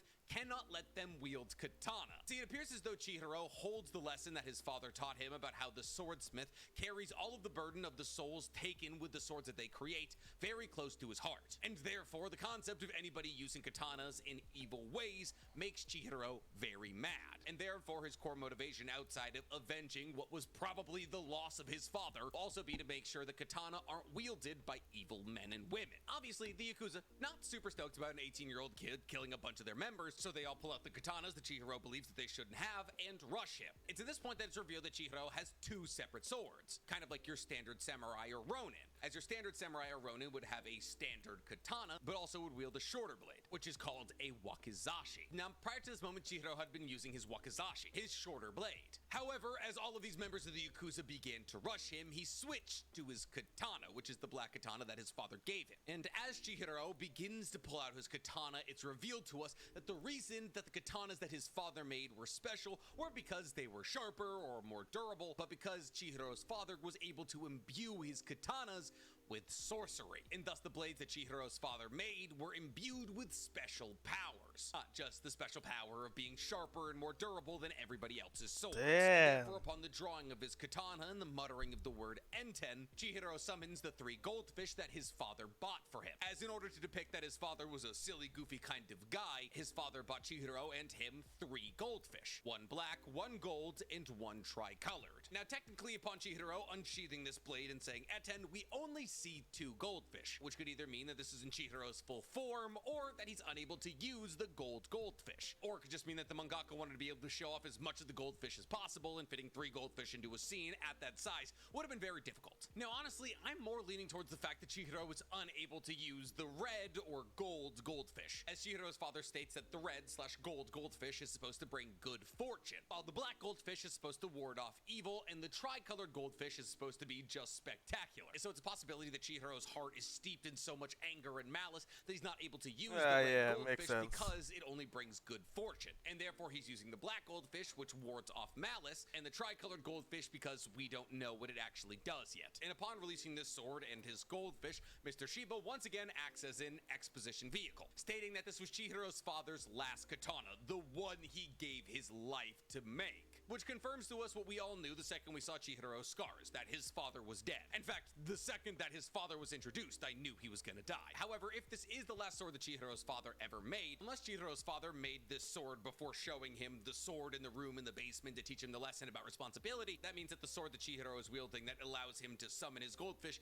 actually isn't the sword that his father showed him. Now, there is a possibility that his wazikashi is the sword that his father showed him, but it's a manga, it's black and white, a lot of the swords look the same. Regardless, Chihiro is able to use abilities like his black, which takes his black goldfish and allows him to slash an entire room of Yakuza members in half. And thus Chihiro goes on a rampage that's eerily reminiscent of the first chapter of Demon Slayer meeting the first chapter of Chainsaw Man, because obviously Chihiro is using supernatural sword skills, very similar to what Gyu does in chapter 1 of Demon Slayer. However, these abilities appeared to actually manifest, though when we were all reading chapter 1 of Demon Slayer, we believed that these abilities actually manifested. But instead of fighting against one person, Chihiro was cutting down an entire room of people, eerily reminiscent to what Denji does in chapter 1 of Chainsaw Man. And after Chihiro is done using his black to cut down a ton of Yakuza members, he switches to his other goldfish, Nishiki. Now, Nishiki is the Japanese word for brocade, and that's not an arcade where they sell $1 beers. See, a brocade is a richly colored, highly decorated fabric, and that fabric is usually silk, with patterns raised in either gold or silver thread. Imagine like the fanciest material with a bunch of different colors you can imagine. Brocade is usually used to make dresses or kimonos of the highest quality, and thus the tricolor goldfish being referred to as Nishiki is not only a reference to its beautiful tricoloration, but is also a reference to a famous downtown shopping center in Kyoto, Nishiki Market, where one, back in this time, would have bought something like goldfish. And thus through the power of his black and his Nishiki, Chihiro is able to cut down everybody in the Yakuza, leading to one of the gorier first chapters that I can remember. That is, in manga not written by Tatsuki Fujimoto. And after cutting down everybody in the Yakuza, except for the mustachey leader guy, Chihiro goes on to ask him what he knows about the Hisaku, who are apparently the group of sorcerers that back this wing of the Yakuza. Now, the Hisaku is also kind of a hilariously non-discreet thing to call a group of sorcerers that exist in secret, because Hisaku in Japanese quite literally means secret plans or measures, and thus the trope of understanding Japanese and reading a manga or watching an anime and just realizing all of the names are lazy puns continues. Chihiro tells Mustache Man, who's telling him that he's crazy for even looking for the Hisaku, that he's very clearly not sane as he just killed about 100 people, and that it doesn't matter who the Hisaku are because he needs to cut them down. And thus ends the first chapter of the most widely hyped manga I've ever seen. So now that we know what happens and why it happens, I honestly why things were named to be what they are, did the chapter live up to the hype? Do I believe that it's worth a read? Do I think it's going to get a long manga run? Do I believe it's going to get an anime one day? And to all of those questions, I answer with a Overwhelming yes. This manga will run to completion. It will get an anime one day, and it is mostly worth reading. See, here's the thing. I believe that if you have the Shonen Jump app, you fall into one of two camps. There are the Wild Strawberry, Undead Unlock, Fire Punch, and Chainsaw Man readers. People who enjoy when a manga tries to break out of the standard, typical, formulaic pattern in which we see a lot of manga fall into, while also trying to break out of that pattern by encompassing their entire story in more gore than you can handle. And I believe that those people will find a lot of the things that they like in this story. As when it comes down to first chapters, this first chapter has about as much gore in it as Chainsaw Man or Fire Punch. The other type of people who have the Shonen Jump app are the people who love formulaic shonen. These are your Black Clover, Fire Force, Don and JJK readers. By the way, I'm aware that Fire Punch and Don aren't on Shonen Jump. These are manga that do the formulaic shonen thing, but do it really well. And there's nothing wrong with your story being formulaic so long as you do the formula really well. There's a reason the formula exists, because it's entertaining. And there will also be some entertainment in this story for that section of manga readers. I believe this anime does a really good tightrope walk between being incredibly formulaic, as it's about a revenge story and a boy with an enchanted katana, and breaking the mold a little bit by making the main character an unrepentant sociopath, hell-bent on cutting down anybody between him and his goal. There will be no switching to a gentle water-breathing style to cut off this demon's head because it had a sad backstory moment. This entire manga, if I'm correct, will be full to its eyeballs with gore as Chihiro cuts his way through anybody and anything that gets in his way on his path to revenge. But at the same time, I feel as though this manga has a fair amount of Bleach-esque humor on the way. Not overtly funny, but entertaining enough. And considering the fact that this story revolves around enchanted katanas, I think one of the closest facsimiles to compare this story to will be Bleach, as there's absolutely no doubt in my mind that a large part of the story will revolve around Chihiro recollecting all of the swords that his father made that fell into the hands of the wrong people. And thus, I think this story is going to be about Chihiro finding more and more powerful people with more and more powerful katanas and cutting them down one after one, until eventually he'll be able to avenge the loss of his father, which probably came at the hands of the Hisaku, and recollect all of his father's lost works. I also think there's going to be a large undertone of Chihiro trying to find that red goldfish, and Chihiro becoming the boy that his father wishes he could have been. And because we as a society are so obsessed with the bad guy, good guy nowadays, I mean, look at Denji, Yuji, Eren, the Chihiro is going to maintain the level of popularity that he already somehow has. But do I think that the hype for this manga is going to fall off a cliff? Absolutely. There's no way it could maintain the level of hype it's currently holding on to. That would be next to impossible. But do I think it has the capability to exist in the top 3 of current manga? Actually, yeah. One Punch Man is in, well, let's just say, a pretty serious slump, as we're in the middle of a long, drawn-out political arc about the Neo heroes popping up and dissolving the Hero Association. Black Clover just went to Jump Giga, so we're only getting 4 chapters of it a year. MHA will be done within 6 months at most. JJK has a fair shake at being done within a year. Don, one of the most popular manga on Earth, isn't on Shonen Jump. Undead Unlock is the least talked about 175 chapter manga, maybe of all time. And Chainsaw Man is also kind of in a weird little slump right now in its whole Chainsaw Man church arc. I genuinely see Kagurabachi being able to bang with the likes of JJK and One Piece for the foreseeable future, because the biggest barrier of entry is reading chapter 1, and millions of people are currently reading its chapter 1. And considering that its chapter 1 had a little bit of something for everybody, I see Kagurabachi holding on to a fair amount of readers. But what do you guys think? Have you read Kagurabachi? Did this video convince you to read Kagurabachi? Tell me in the comments below, and while you're down there, please like this video, subscribe to the page, hit that noti bell. You know, by the time that this video is out, chapter 2 will be out, and maybe chapter 2 will be horrifically bad, and the hype around this manga will be dead. Rasengan. Bigger Rasengan. Small meteor, big ass planet. Teapot, a whole greenhouse. Water gun. Hydro pump. Ever since Genshin Impact was released, we have known that the Traveler is known to mimic the attacks of the Archons. Ever since then, we've always been able to predict the kit of the Archon before they even released, because the Traveler has always been a mini version of the Elemental Gods. But New Will's not an Elemental God. New Will's not the Hydro Archon.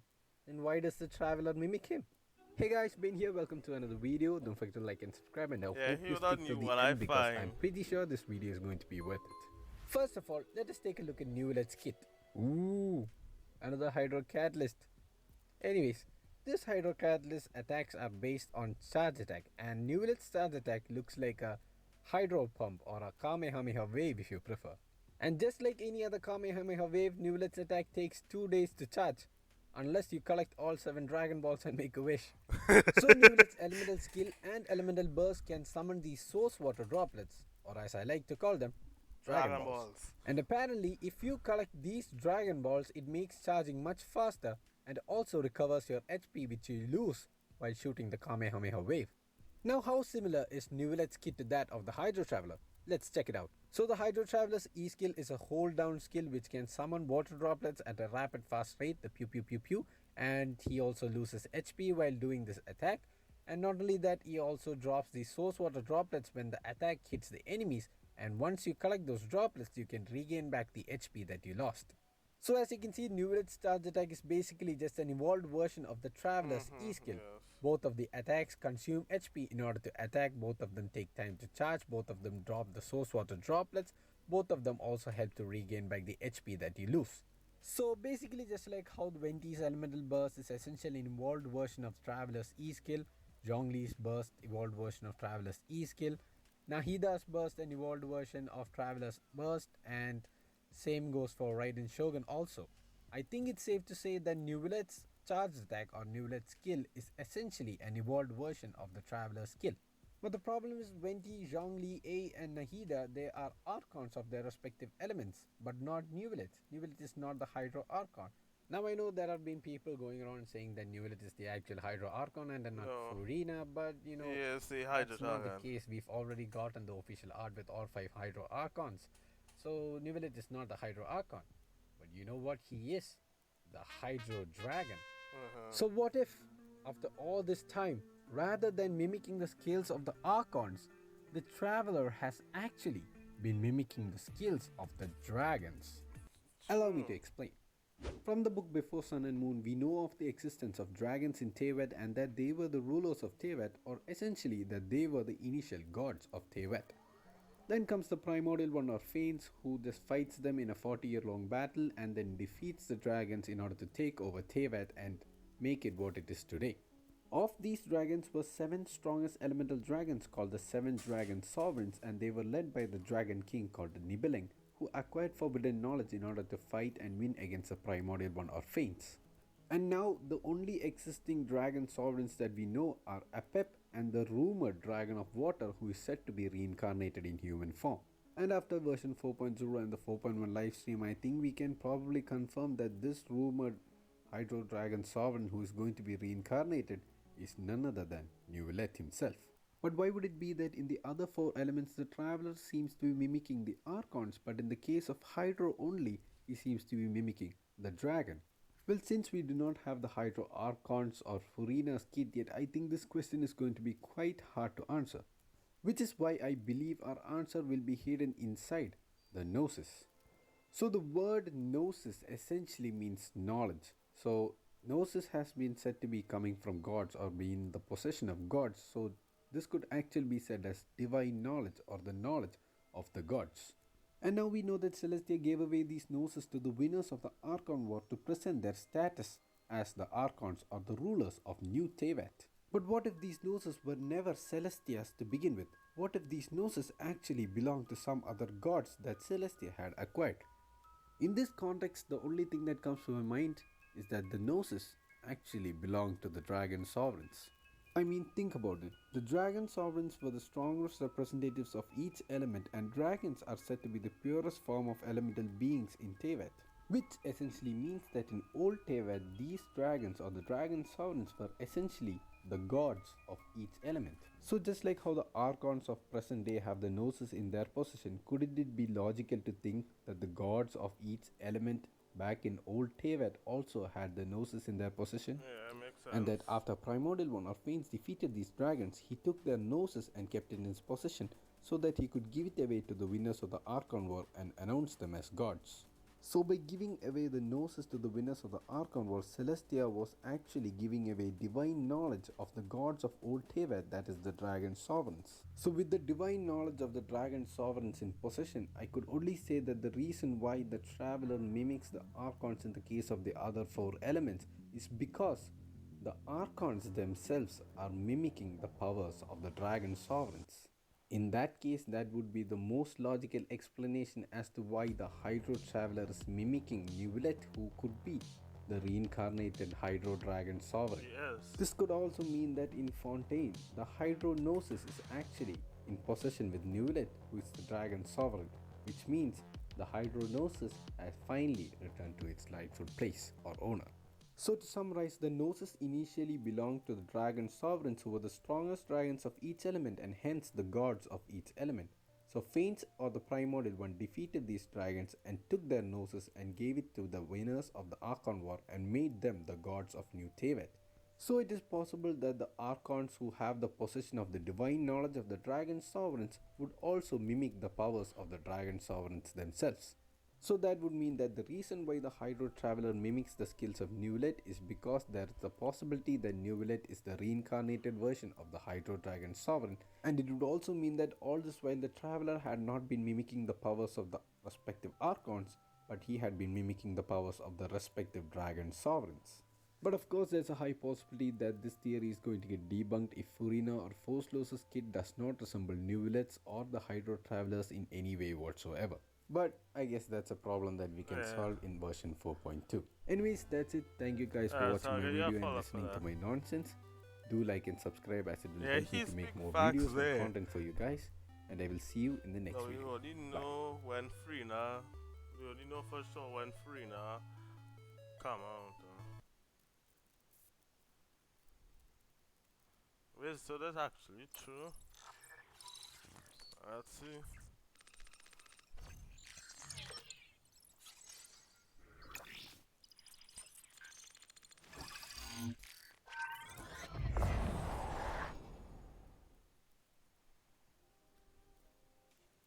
Hey there, I'm Dawe, your old friend. Honkai Impact 3rd has been with us for 7 years. After part 1, the moon's origin and finality, and ongoing part 1.5, Dance of Life and Death, the story of Honkai Impact 3rd continues. Our new chapter will unfold on a new planet, Mars.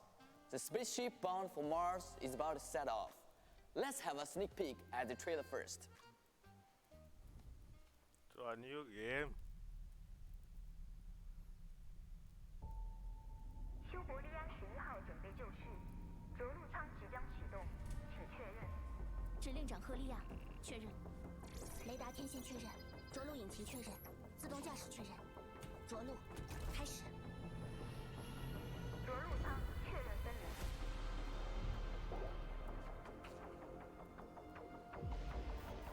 着陆引擎对接完成。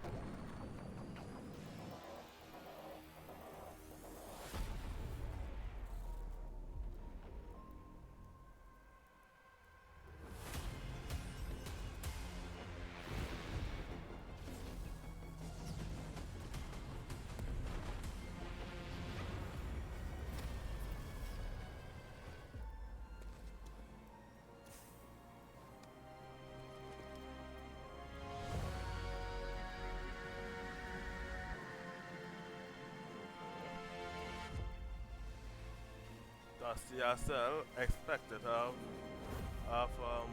Mars?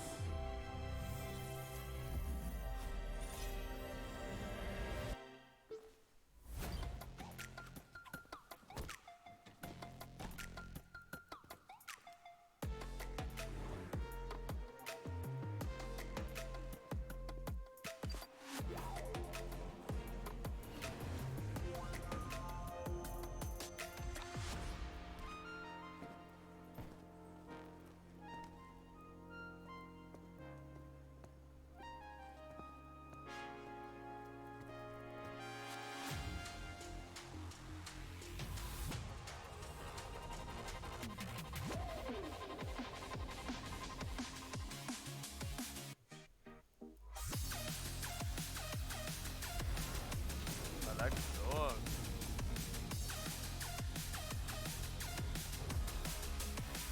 Damn, looking cool, man.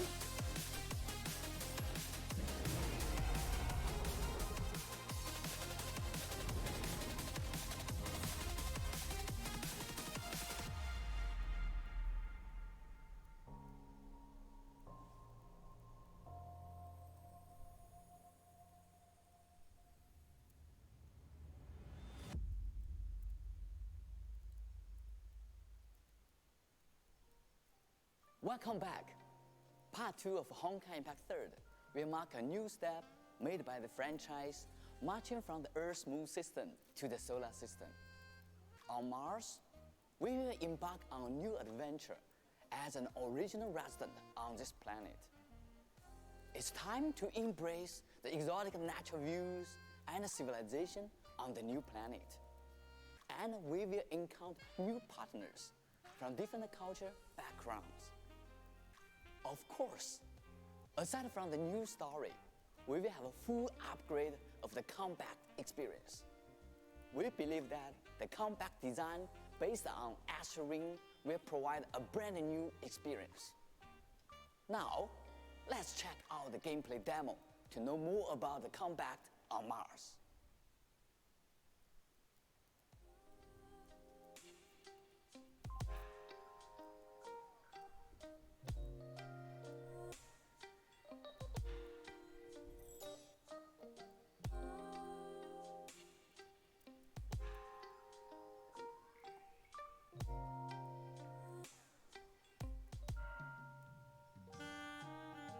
I'm looking cutesy and pretty too at the same time.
All waifus.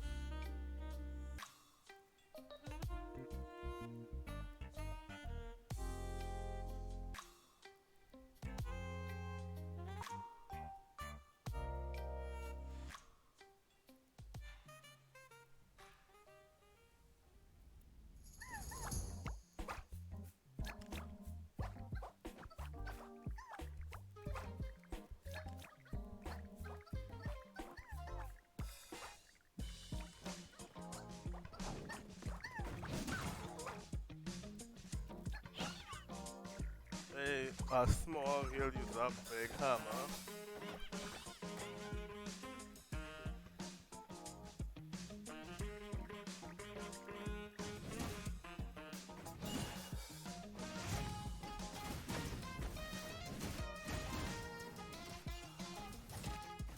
Use a hammer, real good way.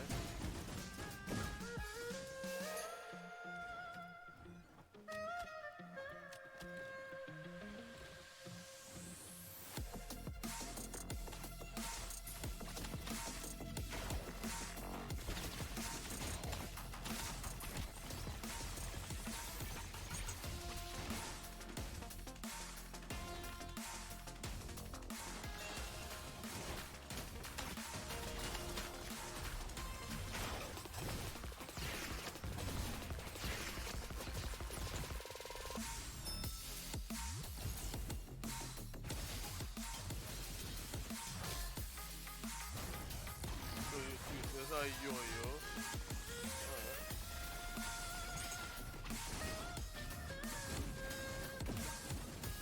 Yeah, I like hammer kill.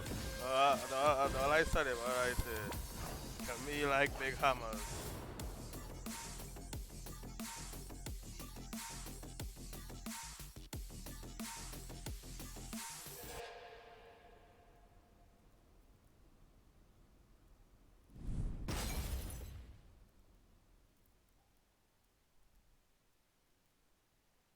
As you can see from the demo, the combat experience will be enriched and diversified in Honkai Impact 3rd. The adventure on Mars will bring new stories, new scenes, and a new combat system. Before the official release, we will refine every detail to perfection and create a new journey exclusive to Honkai Impact 3rd.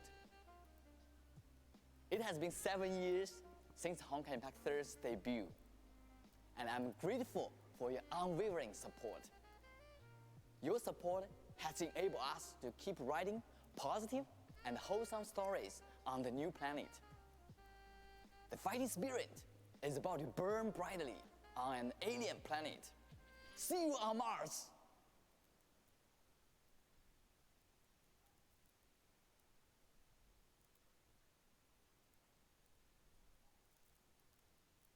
In the most recent episode of Hell of a Boss, Crimson referred to Osmodius as the weakest and most non-threatening of the 7 days. This video is from Cartoon Universe channel, which I watch for over years now to explain any cartoon or show which I didn't understand something or which they have or when they have an interesting theory. Deadly sins. While this was at least partially just trying to insult Osmodius, a lot of fans wondered what this meant for a sort of power hierarchy among them, so I'm going to break it all down. Now, the popular theory for the hierarchy of the 7 princes is that the most powerful are at the top and the weakest are at the bottom.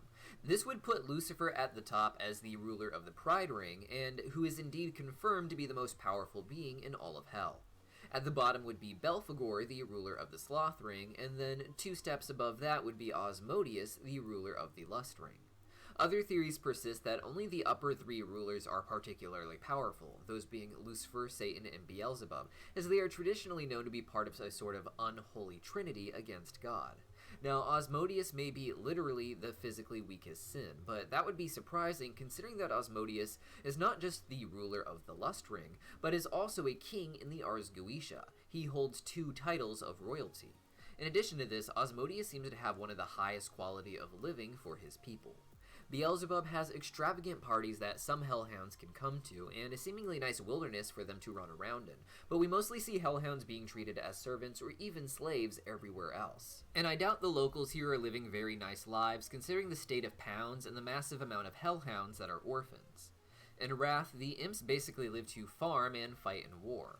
In Pride, you're trapped under the thumb of the overlords. Greed is so dangerous that even Osmodius is afraid to send Fizzaroli there.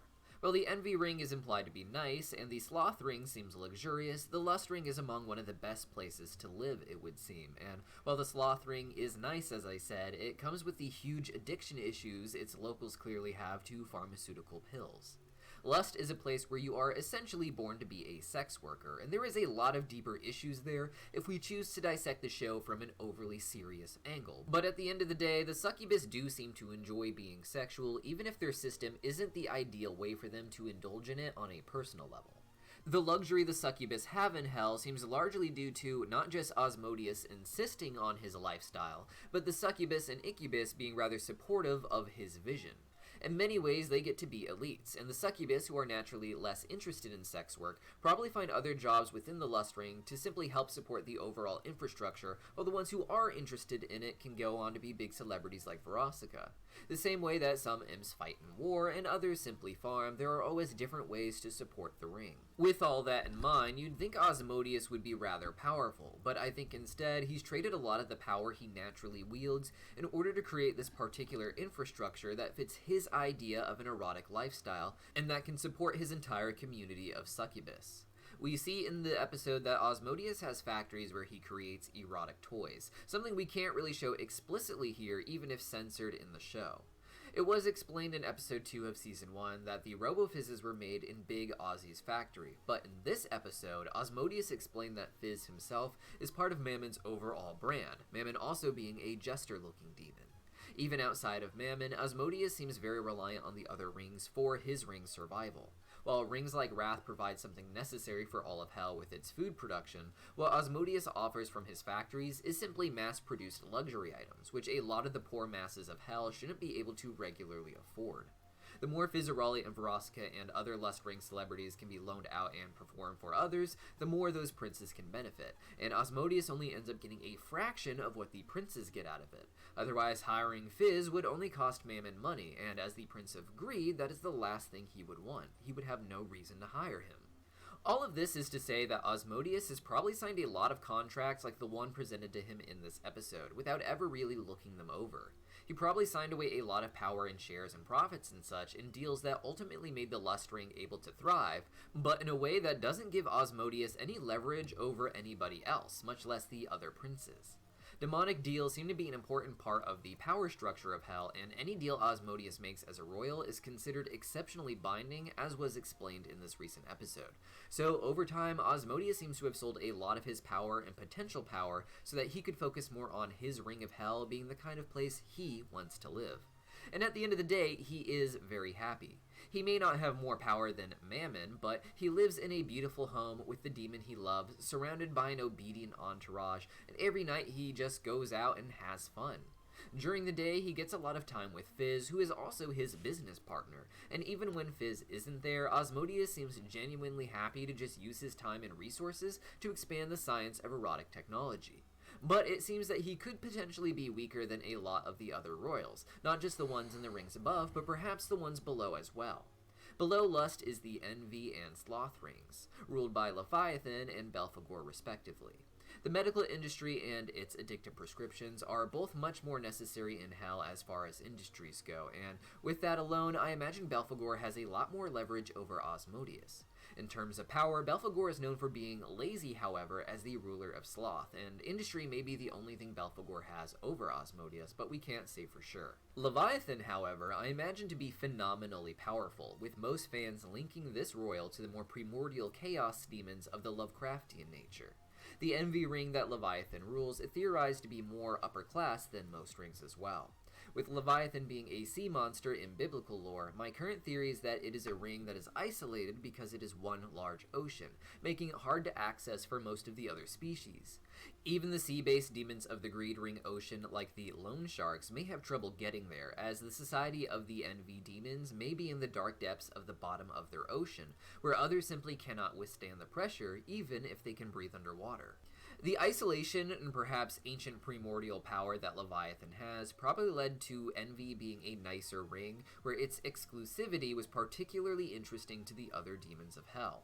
The Envy app on Blitz's phone gives the impression that Leviathan is working with Vox and Velvet to control social media, where I theorize the Envy demons are able to show off their lives in the Envy ring that are otherwise impossible for the demons of other rings to witness. Unlike Asmodeus, however, Leviathan seems to have been able to create this lifestyle without there being some massive expense to his people, the way that succubus largely have to be sex workers to support the industry in the Lust Ring. And because of that, I think Leviathan may just genuinely be a more powerful figure than Asmodeus, and perhaps a lot of the others as well. Beelzebub I believe to be more powerful than Asmodeus in terms of pure strength, but like Asmodeus, a lot of her power seems to have been traded simply to create a lifestyle that she enjoys. At the end of the day, I believe just in terms of raw power though, she is probably stronger than Asmodeus with her beast mode, but we really can't say for sure. Finally, there is Satan, who is primarily focused on strength, and I cannot imagine him being less powerful than any of the other royals, besides of course Lucifer. So we can't really say for sure, but the only prince I see Asmodeus as being more powerful than is Belphegor, but even that is iffy. Crimson's remark about Asmodeus being the weakest of sins, however, was largely just about where Asmodeus had built himself up with his lifestyle and infrastructure. Between his business dealings and falling in love with Fizz, he set himself up for failure, and like Stolas, he could face repercussions for having his relationship go public. All of this made Crimson feel very safe, as it made Asmodeus the weakest prince in terms of who Crimson could take advantage of, though it may not have really meant anything about his overall power level when compared to other princes in various other ways. But what do you guys think? And why do you think that? And isn't thinking a little difficult after 8 minutes of talking about a cartoon?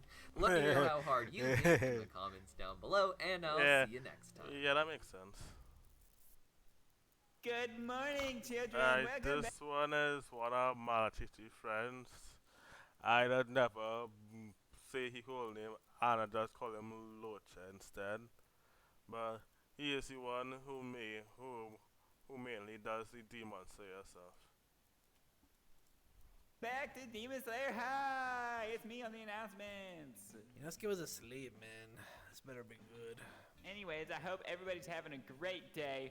And I thought about something over the weekend. I thought our school, it's really missing something.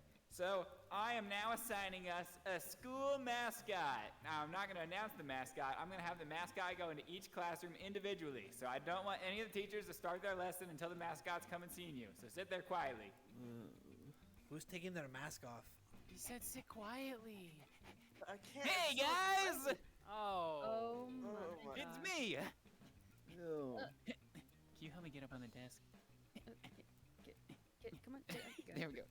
I am this school's mascot, and I want to represent. Damn, what should I ugly. represent at this school? What? You look creepy as fuck. Yeah. Yeah, well, you all look like losers. I hope you all die.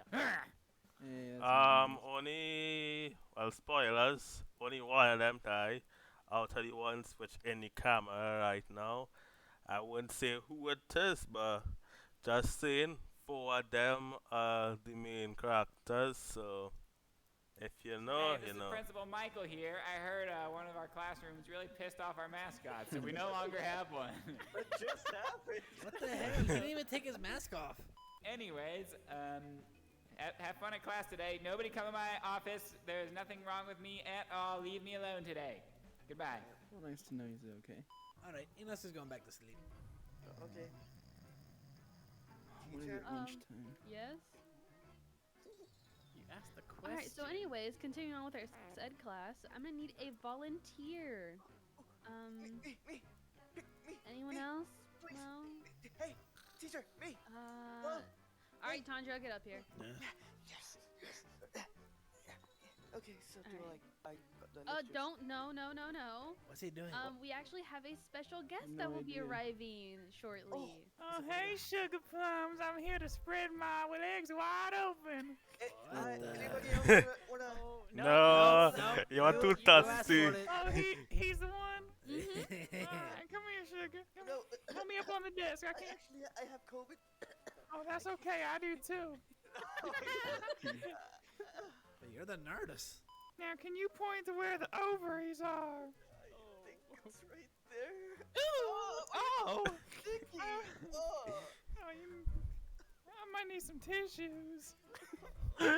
Now, when you're on a date with a lady and you want to be nice, respectful, and be healthy about it and safe, what is the first thing you do? Cop a feel? No! Oh. You say, hey, you got an STD? Hey, do you have an STD?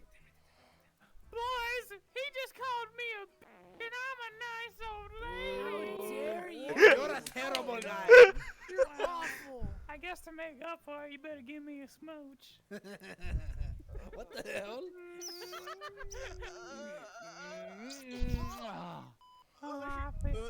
I feel like I'm dreaming. That tastes like cigarettes. Oh, she died. I think it's too much for her heart to handle. I really need mouth to mouth. I'm a nice little blonde boy. That would probably do the trick. Oh yeah, we got a blonde boy right there. No, we don't. Blonde hair, brown eyes, little boy. He can probably do the trick. Give me mouth to mouth. Can I be excused for the rest of my life? No, you can't. Get over here. Oh, thank goodness. Alright, guys, time to go. Have fun, Tanjiro. Okay. You guys have to promise me you never talk about that ever again. I just saw Nezuko's skirt.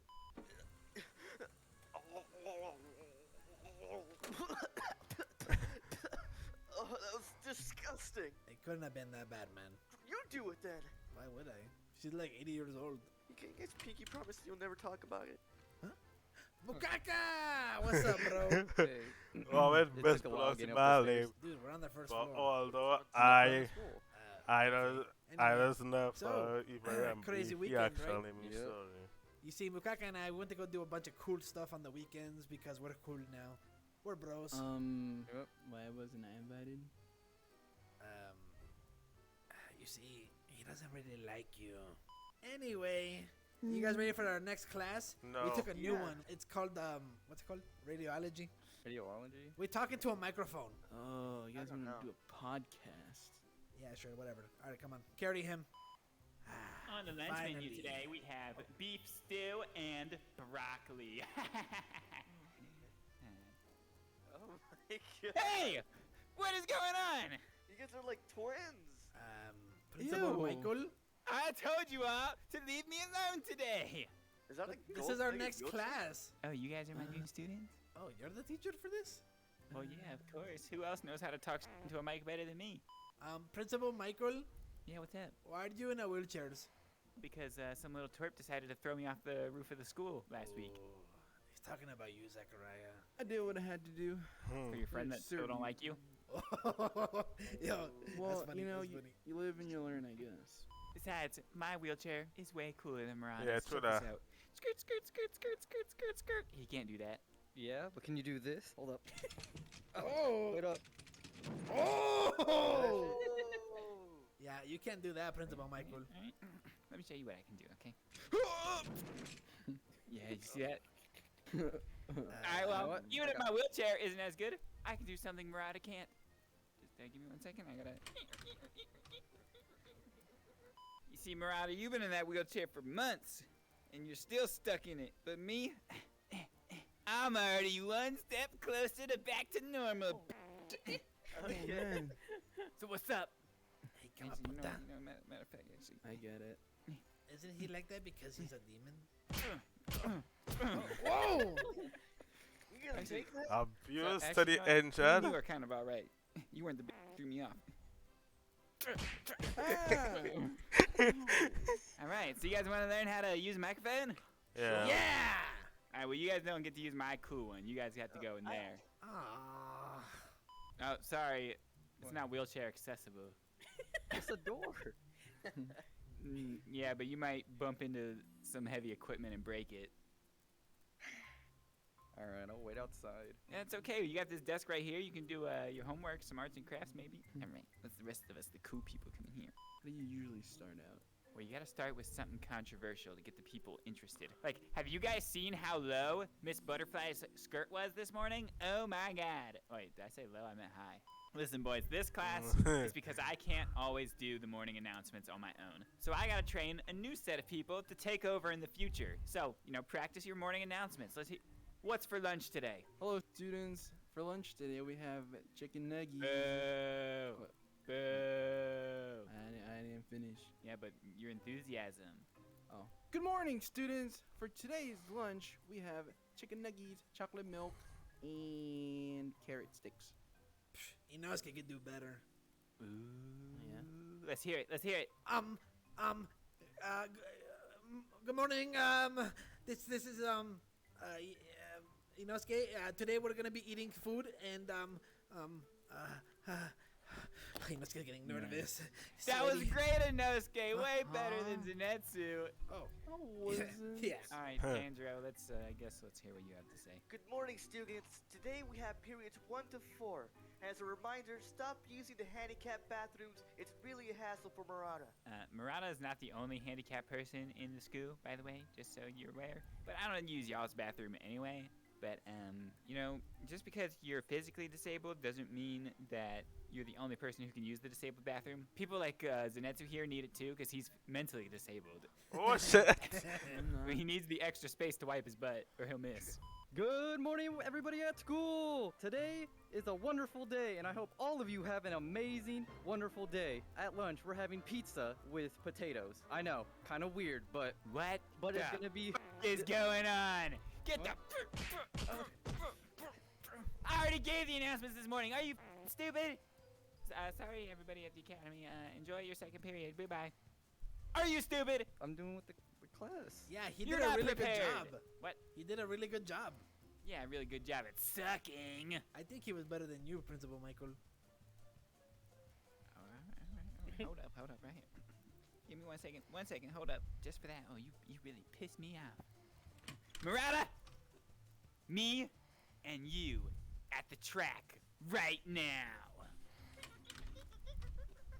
School, I have a very important announcement. I need everybody who wants to be there outside because I am hosting the first Special Olympics at our school. That's right. And we only have 3 people competing in it. me, Murata, and Zenitsu. Huh? I'm not. Oh yeah? Name 2 things you like then, Zenitsu, if you're not special needs. Boobs and John Cena. See? Alright, is everybody ready? I thought you would have said that's one boot. I didn't even sign up for this, but whatever. Yeah, you don't sign up to be Zenitsu. Alright, we were gonna have somebody shoot a gun in the air, but instead, I'm just gonna count us down to start the race. Alright. Yo, Murata. What? You thinking what I'm thinking? Yeah. Okay. 3, 2, 1, go! Whoa! He was faking being special needs the whole time! Unbelievable! I can't believe you said that too. Now the real race starts now! Pause on this. Who's gonna win? It's neck and neck. I'm gonna beat you. I'm gonna beat you, Murata. Eat my dust. Wait, pit stop? Pit stop. Pit stop. Me first, me first. You worked that wrench real good, Nezuko Chan. Oh, yeah, you do. we're I'm good. Come on, come on. Oh, crap. Help me up. Help me up. Wait, no. So what actually happened is you have to get here and go back. My arms hurt so much.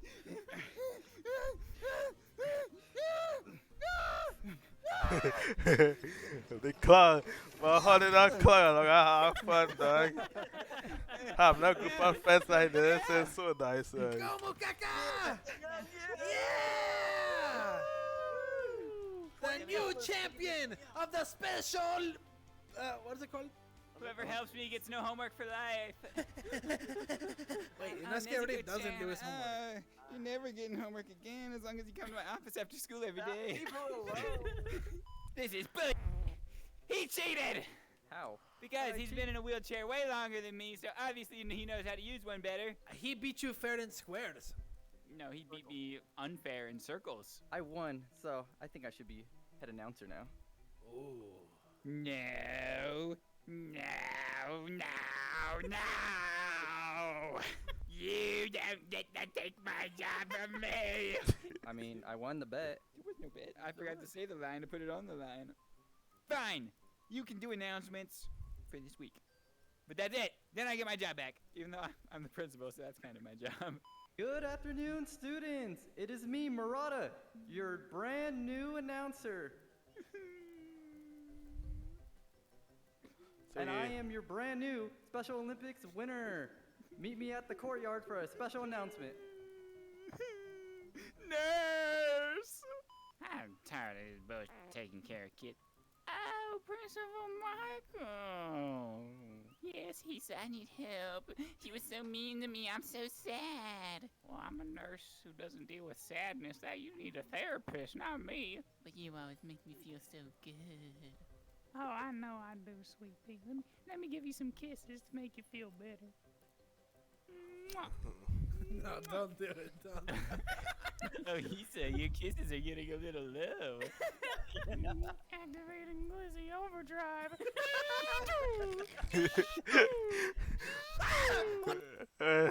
I'm gonna give you guys a telephone.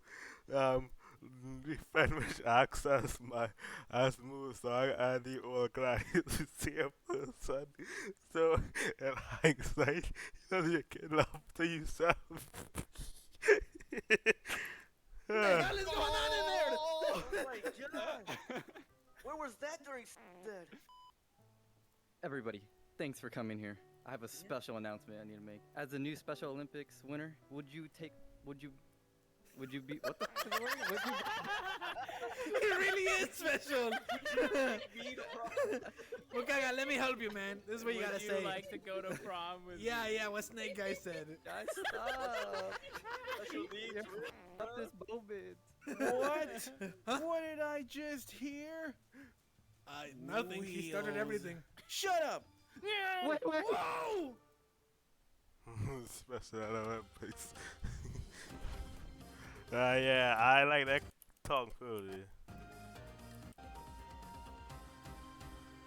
On a date? Hell no. I get it. Hoya planning on same rewards in Although, 2024. we could Me check ready our with toes my though. Python script to create a Hoya planning on same rewards in 2024. Me ready with my Python. Well, I got my tour back.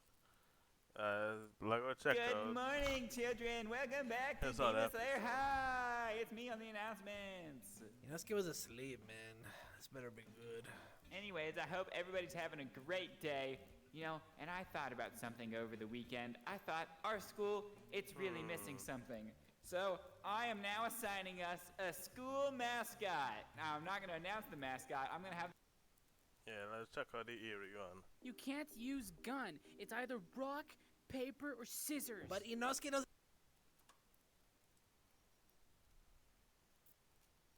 want to use any of those, you know?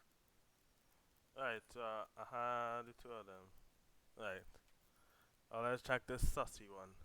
Well, there's no missions for us today, guys, so what do you guys want to do? Maybe we can go new robe shopping. I want to eat some ramen. Inosuke doesn't wear a robe. We can go kill things in the woods. Or we can also do something else. Inosuke's been thinking about starting this new thing where Hey girlies, he, are you guys having a hard time figuring out what to do? Yeah. No, we're not. Yeah. We're not painting our no. nails either. What about our toes? I could use a manicure. Oh, there you are, Muichiro. I was waiting for you. I did have a mission today, but I needed, you know, a real Demon Slayer to do it, not some noob. No, girly, I can't go on a mission. I already told you I'm due for my weekly prostate exam, okay? Because this toe's gotta be filled later. What is that? You don't have a prostate. I'm sorry. Like, I know you're a dude, but you don't have one. I can't go on a mission, girly. I'm sorry. You're gonna have to talk to my agent. No, but listen, Muichiro, you get to take any of the other boy Demon No, Slayers. me. No, not me. Inosuke wants a day off. I want Whoever you ramen. think is the cutest. Oh, keeping my mask on. Why are you girlies getting excited? I would never choose any of the three of you. What the hell? Now Inosuke wants to go. You know who would be a good idea, guys? That guy who's always so freaking mean. What's his name? Oh, Design. Ganya. Oh. Gaya or something. He's that guy that always like really mad and he always looks like he wants to shoot up the HQ. And he has a missing tooth. Yeah, have fun with your pick. Me and my assistant are gonna go back to bed. Come on, He has a wife. He has a whole wife. He has a wife. Yeah. Are we gonna tell her or what? You think that Ganya guy listens to punk music still? Look at. Have you seen his hair? It's like a mohawk. What a It's hoe. bald on the That's the side. good that's running after the code hog? background. A hog? No. Same thing. I've never seen you girlies gossip before. Guys. Who you guys talking about? Nobody. My mom. Sky's blue. The grass is red, green. Hey, somebody put that demon away before I put it down. Hey, you can't talk about Nutella like that. Sure I can. She's a demon. I'm just here to get my paycheck. Master! Wake up! He's busy. Oh, silly girly. You're not gonna get paid till you go on a mission with me. Master's orders. You gotta hang out with Taquito. Have fun getting your nails done. Oh, don't worry, Ganya. It's gonna be so much fun. That's not my name. Okay, whatever, girly. Come on, let's go and be some demon not a girl. slayers. I'm not going.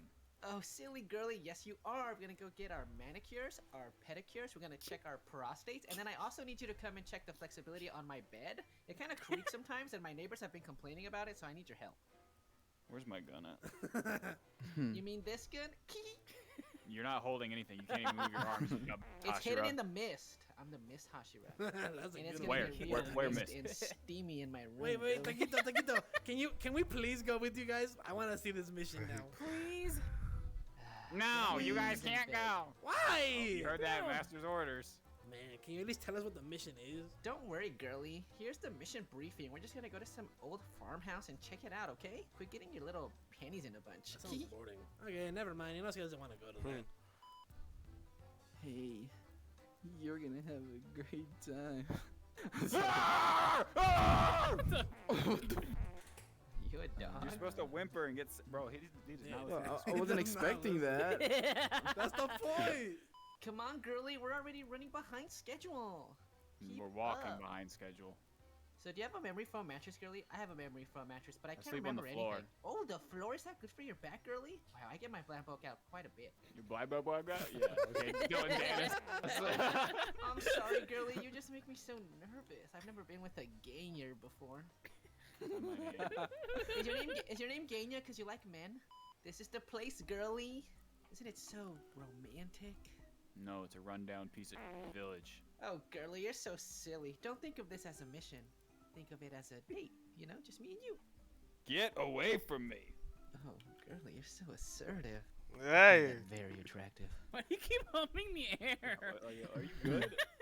So what's the mission? What the f are we even doing here? Girly, we're on patrol today. We're gonna help these poor little villagers. They're these poor peasants. They have look at where they live. Ugh, disgusting.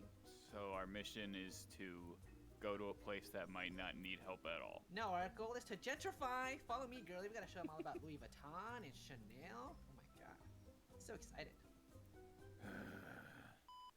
So who the hell are we supposed to help when there's nobody here? Girly, maybe we should hold hands for safety. Thank you again. I'll be seeing you.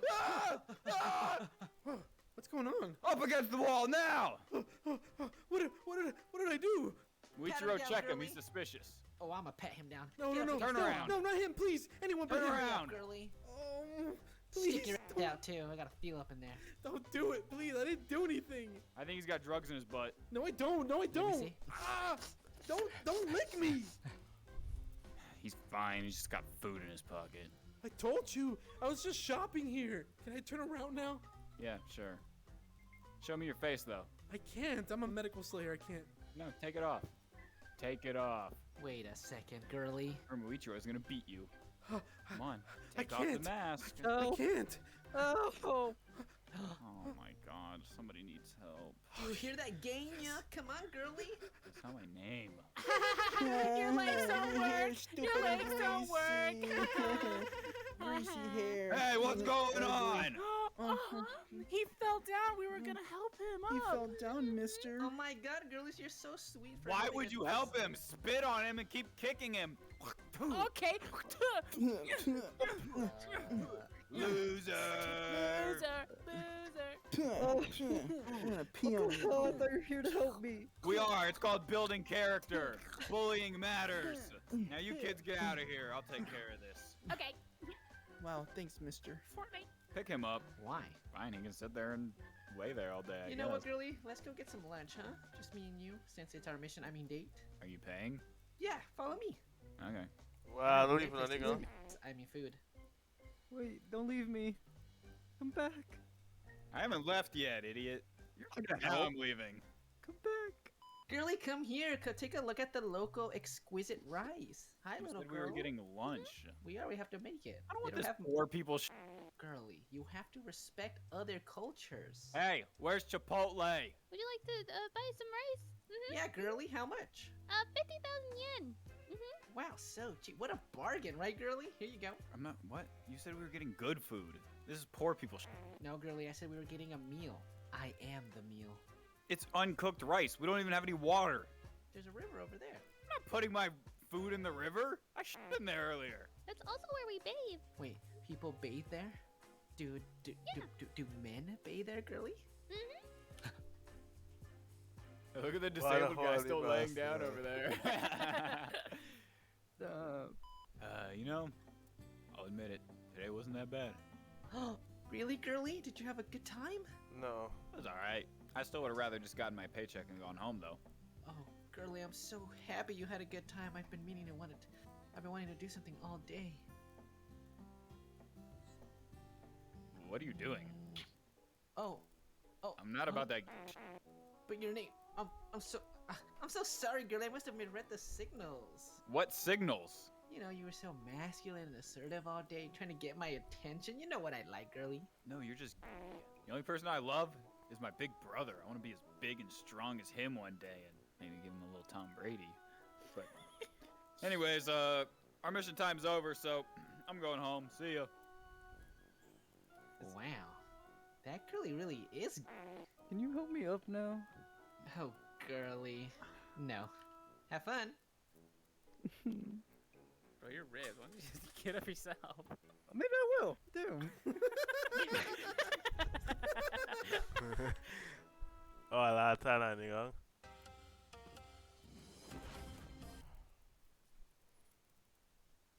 Hoya planning on same rewards in 2024. Oh wait, I forgot how.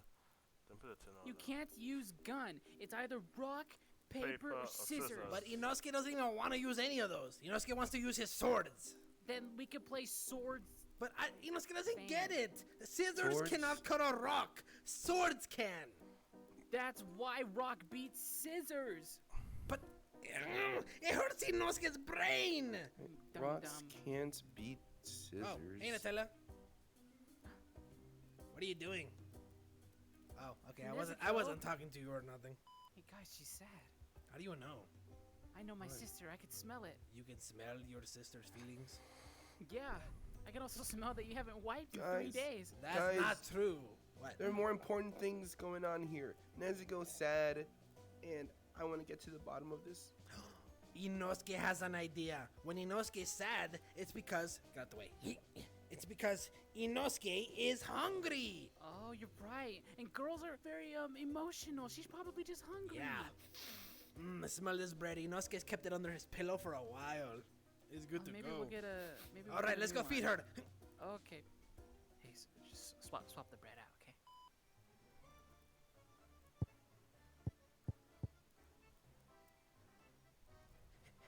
Nutella! Nezuko! Nezuko-chan. Where'd she go? I don't know. Guys, she went this way. Okay. Nezuko! Nezuko. Nutella! Hey, get up, man. Okay. Look, it's enough. I've got the solutions for your problems. Stand up. Bread doesn't fix everything. Bread Inosuke. fixes everything. All right, Kamapunta, take off that thing from her mouth. We're just gonna eat. You're hungry, okay? All right, Nutella. Don't bite me because Inosuke will punch you. Here you go. Open up.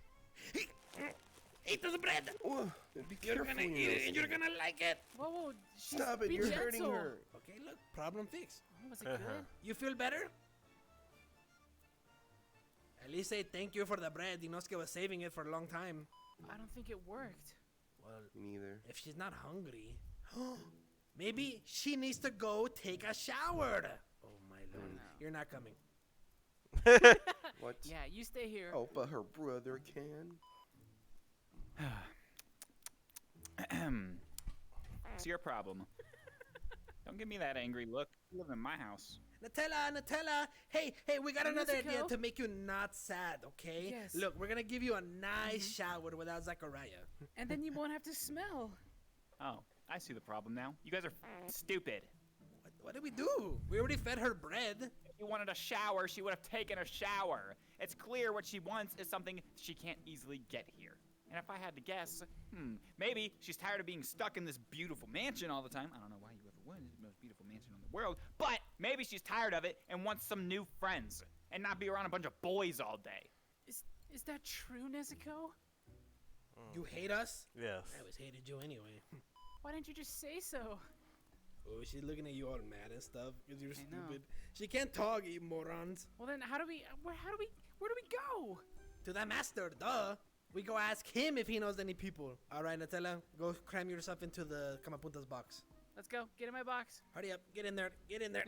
Is she in? Yep, we're good to go. Oh, master! Master! We're back! Not Hi. today. Hey, look. We have something very important to ask You're you. supposed to set an appointment. What's that? We're here. It's a very important thing. What is it? it?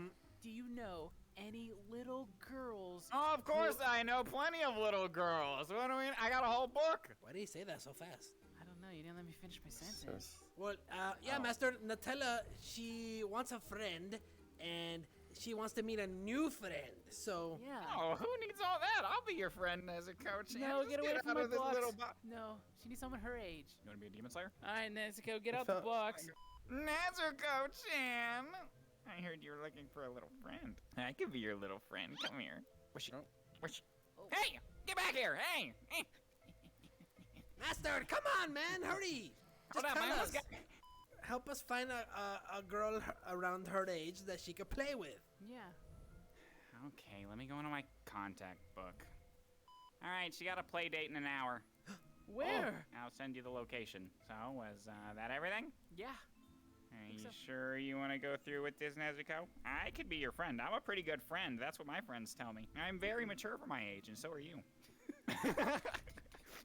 If Nezuko's new friend is a boy, don't get jealous, okay? Nervous Like a laughter. nervous laugh. Guys, you won't believe it. What the hell? What the? Who threw balls at me? I don't know, but I just got a mission. No! I'm gonna miss your play date, Nezuko. Yes. All right, Nutella. Remember, don't be weird, okay? You gotta be cool like Inosuke. Not like this guy. Who? All right, you should probably get out of there. Come on. You don't want to be all dusty in between your cheeks when they get here. Huh? What, you don't ever get sand in your butt crack? Oh, my lord. Where are these people? Huh? Ah! What? What's wrong with you? What's- You're a demon, aren't you? You're lucky this place took Inosuke's swords. Are you guys the one with the Nezuko? Her name is Nutella. Nutella? She's right there, look. Nutella, come here. Who's this, weirdo? This is Eri. Zachariah. This is a demon. Look, No. she's got demon horn. Wait, no, she's not a demon. She's not a demon. It's her quirk. Her name's Eri. Nice to meet you, Perry. This is Nutella. All right, you guys go have fun. That's it? I guess so. That's what we're supposed to do, right? Don't ever be mean to her, or I'll kill you. What the All hell? right, you guys can go have fun. So what's your name? My name is Malachichi. Why are you breathing in my ear? Is he okay? I'm just glad I wasn't a boy. Oh no, she's a boy. Just kidding. Anyway, Papa Michi, what do you do for work? Are you a demon slayer too? I slay villains, bad guys. You see, we're the demon slayers. Oh, that's cool. Nice. Yeah. Slay demons. Okay, you know, I gotta ask, why are your skin like this? I've never seen someone like you. Is this a mask? What is this? Don't touch, it's a board. But you're probably, I bet you're ugly underneath. No, huh? no, please don't do it. Everyone knows does this. Ugh. Oh my god. Don't look at me. Right. Don't look at me. You're sexy. Nah, Inosuke knows.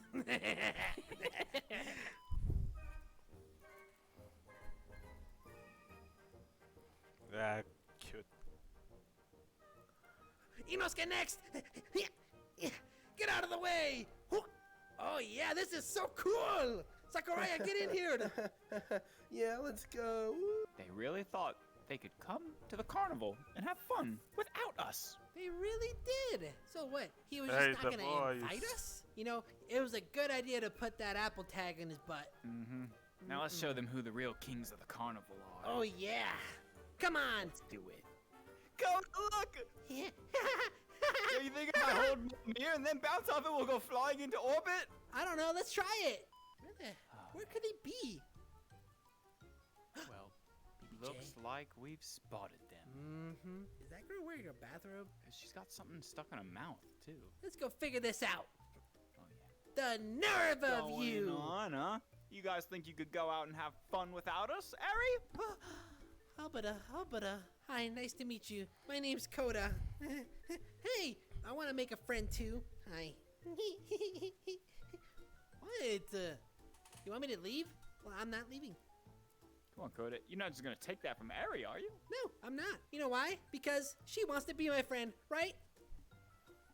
What the hell? No, she comes from opposite world, so that no means yes. Oh, yeah, of course. Coda, you thinking what I'm thinking?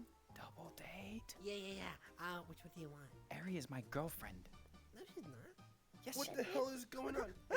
Hey, Stranger danger! what are you Stranger boys danger! doing? Get away from me! What are you boys doing with my Nezuko? Nezuko, so that's your name. Such a pretty name. Who is this glass of soy milk? Yeah, soybean. What do you want, I huh? don't even. Well, I'm trying to protect. Oh, Nezuko I see what's from going you on guys. here. You have a crush on Nezuko. Well, she's mine. Whoa! What's going on here, everyone? What's going on here? What's the problem here? If it isn't Dad. Dad, we got a trying to get with this little girl right here. Well, he's not a. He's the one who brought her here. You're her dad? No. So Me and you her are the trying same to age. get with her. Yeah. What? He said yeah. She's actually a lot older than she looks. She can change forms. Huh? An older girl? Hi, Nezuko. I know I already said it, but my name's Coda. I have a water quirk. I can shoot water out of here. Get your hands Whoa, off. whoa, whoa. It's fine. How do you have that? They take all weapons at the front. No fighting, Coda. Right? Leave it alone. Eri, Nezuko, so sorry. Okay, you guys go have fun. Have a little girlfriend thingy, whatever but Dad, girls do together. Wait, what about us? We're only guys. 2.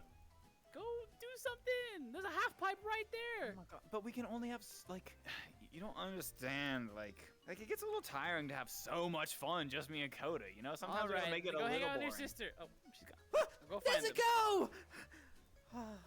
I think I've seen an angel today. She's a demon. What? Oh, so you're telling me she's a freak in the sheets? Oh. I'm sorry. They have no filter. Finally! There you are. Don't ignore us. Hi, Nezuko. We want to play with you guys. You can't leave us out. Coda, they're trying to leave us out. They really are. All right, fine. Okay, Eri, how about this? If we beat you in a 2v2 on basketball, then you have to play with us. And if you win, we'll never talk to you guys again. Oh, so now you want to go. Okay. Okay. Can't wait to show you my moves, Nezuko. Man, I know she can't guard for shit. All right, Eri. You ready to lose? You know, BBJ and I, we play It's a lot kind of of NBA unfair, 2K. but. Oh, yeah, we do. So check this out. Half court off the shot. Yay! Woo, that's how it's done. Yeah, that's why we have the NBA and y'all have the WNBA. Ooh. But they should rename it to the LNBA because they don't get no W's. Or we playing Make It Take It. Oh, dude, they're girls. They don't know what that means. All they know how to do is take everything. All right, y'all can have it. Come on. Come on, let's see what you got. How is that even possible? Oh my gosh. Oh my Dude, that was so bad. All right, out of the way. How is out your of the dad way. black? Seriously. Check it out. Ready? Get it, Coda, get it. Oh! That's how it's done. It is 2-0. Actually, wait, no, it's 6-0. Those are all 3-pointers. Oh look, they're having a secret meeting. Did What she the? She just get bigger? Oh my gosh, you're even more beautiful than I could ever imagine. Coda, get your head in the game. Oh, okay. Excuse me. BBJ, we're in trouble. No, it's okay. We got this still. All right, Coda, you can guard that. Okay. I know how this. Ow! It bounced off my face. They got a point. That was so disrespectful. She bounced it off of me. I'm gonna get the ball and I'm gonna pass it to you. You're gonna go for a layup, okay? Okay. Coda, get in position. BBJ, I'm open. No, frick. I'm sorry. Coda, we discussed this. I know, but you threw it the wrong way. No, I didn't. The wrong way would have been that way. Dude, I can't guard her. She's too big. This ain't fair, man. They're tied with us now, BBJ. I know, but it's like we're high schoolers and they got Shaquille O'Neal on their team. But she's so beautiful. Look at her. Okay, BBJ, this is gonna be the one to win it. Go for the bank shot. You never miss the bank shot. Okay. Hey, what's that over there? Coda? She got even bigger. Yeah, man. Muscly. I'm feeling something. Yeah, me too. Oh my gosh. Are you okay, Coda? No. I love you. They missed their other shot. This is probably our last chance. Yeah, we're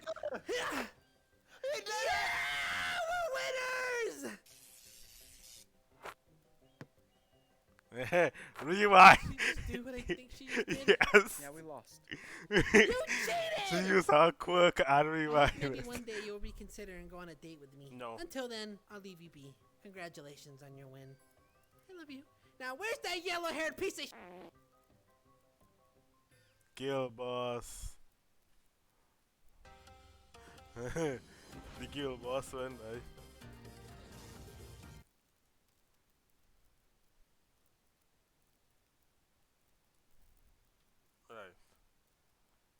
Hoyo planning on same rewards in 2024. Me ready with my Python script to create a new VM, install the game and log in infinitely.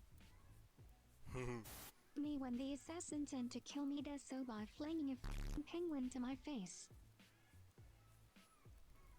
Top 10 anime betrayal. No one informed me. The Play Store said only 200 megabyte.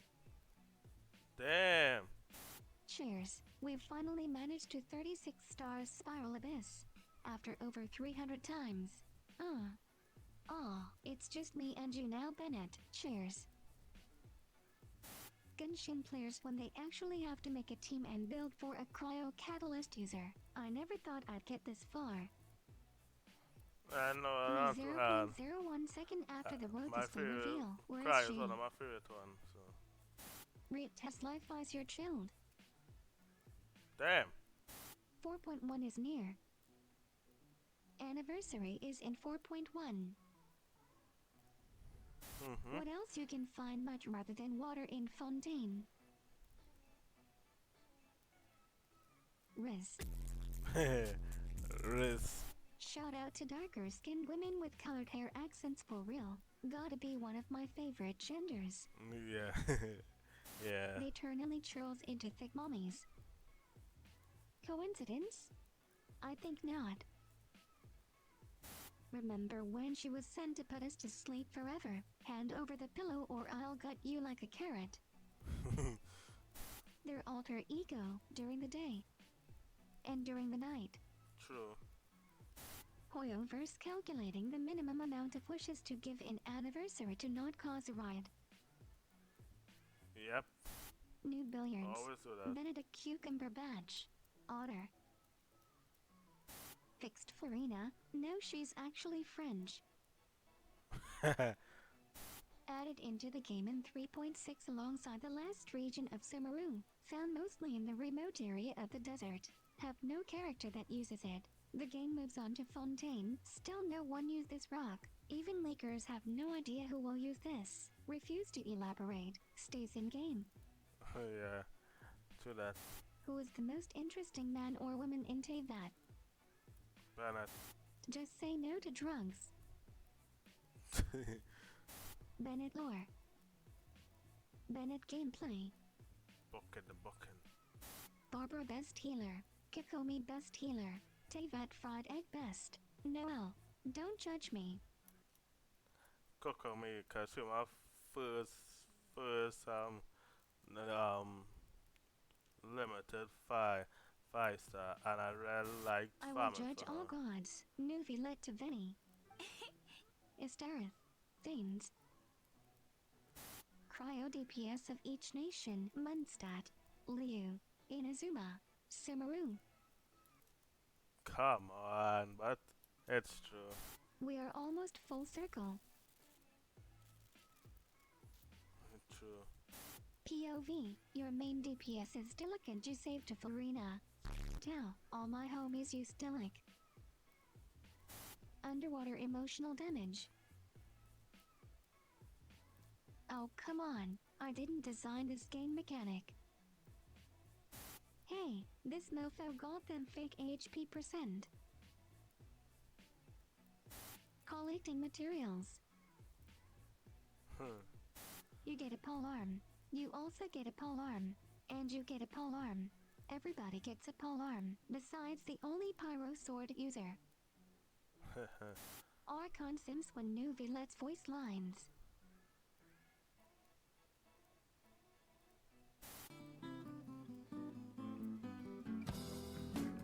Yep.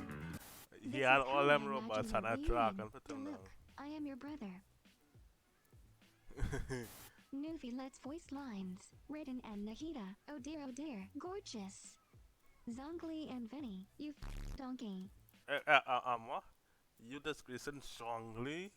The child of all childs. Man who the can just put up his shield and just rain meteors down on the battlefield. Come on.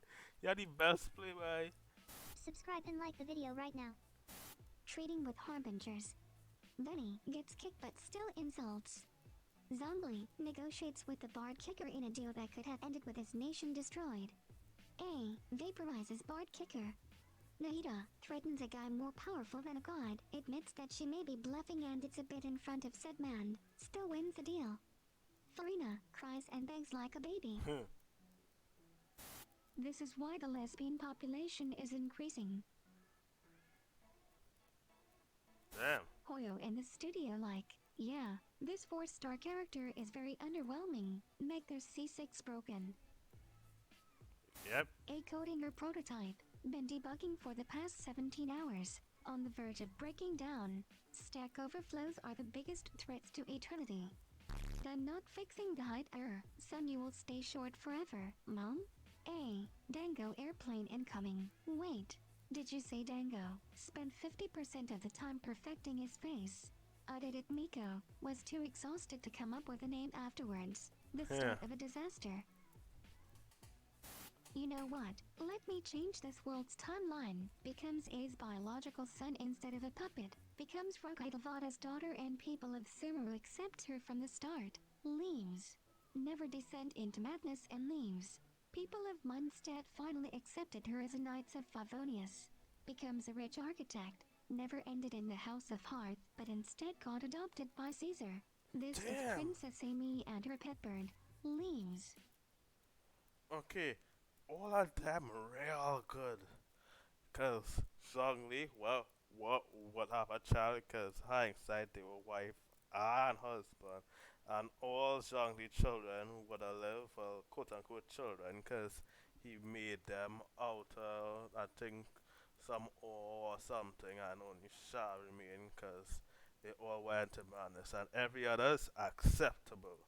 If you didn't read the manga they had before they start the game, you understand who the redhead man is. That is the Luke father who died. Mondstadt's commission. Liu's commission. Inazuma's commission.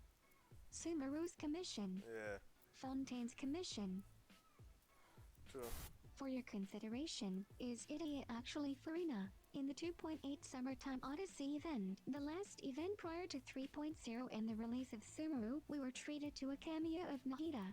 In the 3.8 Secret Summer Paradise event, the last event prior to 4.0 and the release of Fontaine, we were introduced to Idia. In the end of the Narcissus Cruise Fontaine World Quest series, we learn oceanids can split off independent portions of themselves. These beings are unique individuals but may share traits common with their progenitor.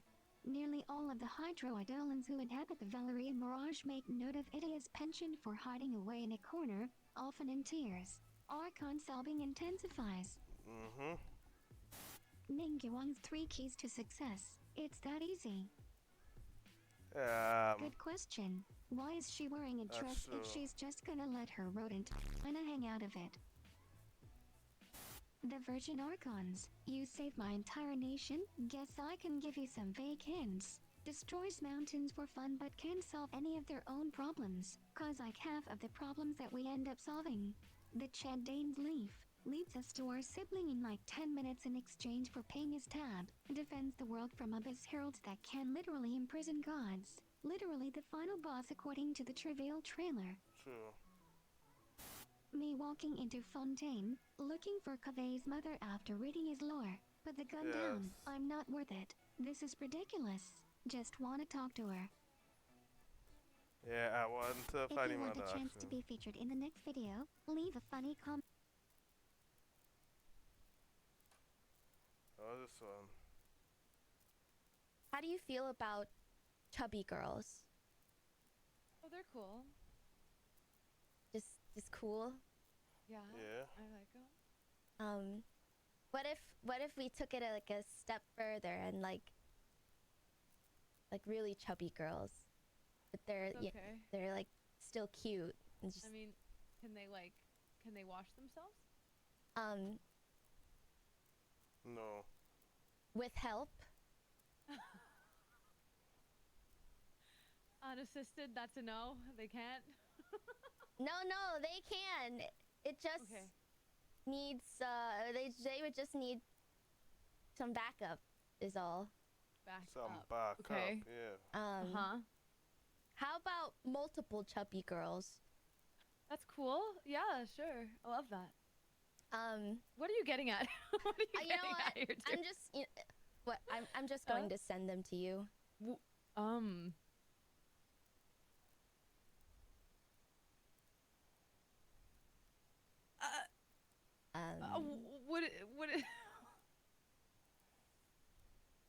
She's asking me what is it, chat? Val?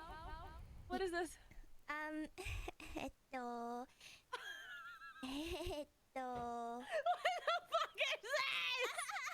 What is it? You have 2 videos, not one. You have 2 videos. So inflatable.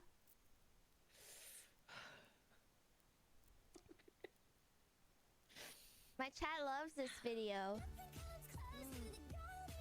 So does you. No, get that away from me. Right, where else is that? I feel tempted. California girls, we're so inflatable. Daisy Dukes, bikinis on top. Don't kiss, That kiss, place so I hot, came we'll melt your down to. cortical. California girls, we're so insatiable. We actually wrote the full song the other day. We made it a full parody song of California girls. Just for that cool. video. Is that gonna be on Spotify or? Maybe for like a grand total of 20 seconds before it's taken down, but yeah. That was really good, Val. I feel like you just flashbanged me. Like I joined the stream and I just got flashbanged. Sorry. My ears are ringing. My ears. Wow. First thing in the morning and I sent Cotton into a war zone. Oh, fuck, man. They were thick as hell, though. Not gonna lie, that was kind of. I feel like they could wash themselves. Yeah, we knew his time was coming. Last video, Shifu was talking that cash money. Now look at him, trying to catch an edit while waiting on this legendary beatdown because Tai Lung ain't sparing no one. This man probably got one of the strongest pull-up games in all of animation.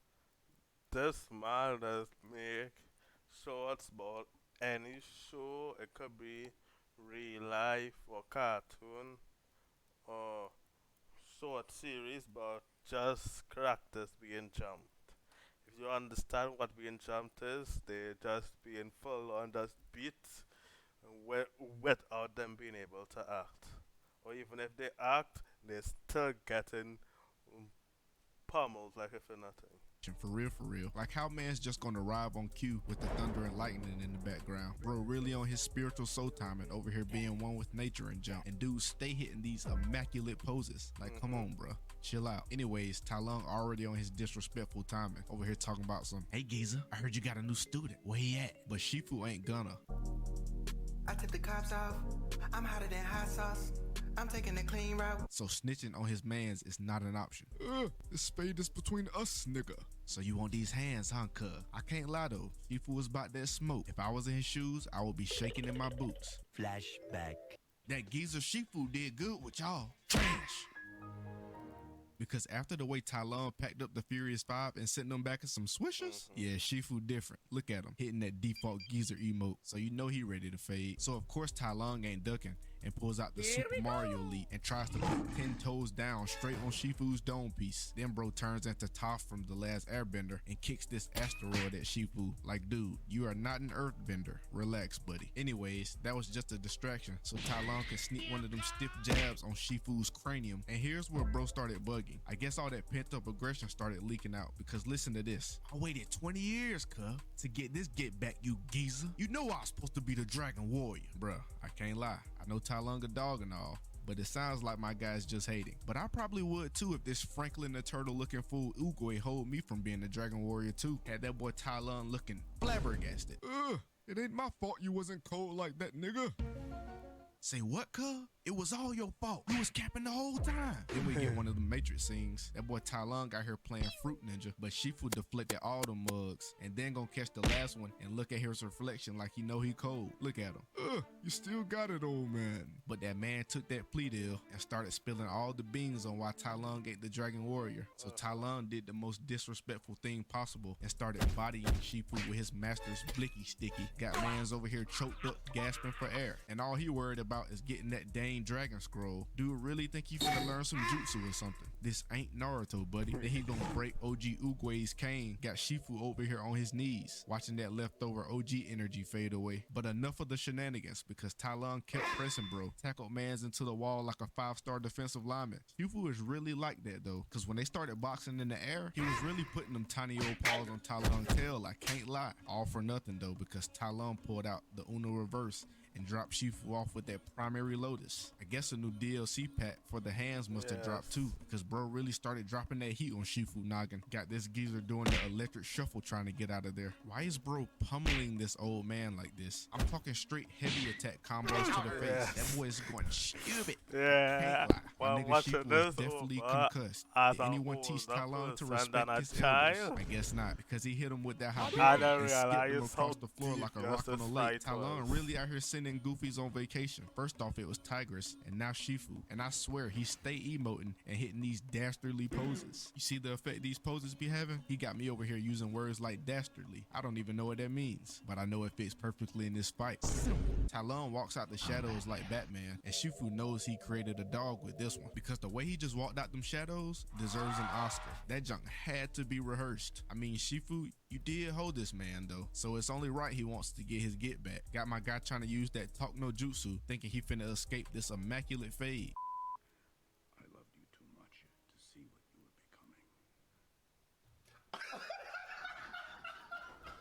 Nigga, you thought that Rico speech was gonna work? What a dang scroll, geezer. That boy really trying to get that tier 100 battle pass skin out that scroll so he can wipe his butt with any op that tries him. But then he finally realizes this whole fight was a sham. The scroll was never there to begin with. That fat nigga Poe had already dipped out the block. It was a setup. And now Shifu finna pay with his life. Or so we thought. Hey. Jutsu Mafia. Hidden technique. Teeth. Wait, do we have the next one or no?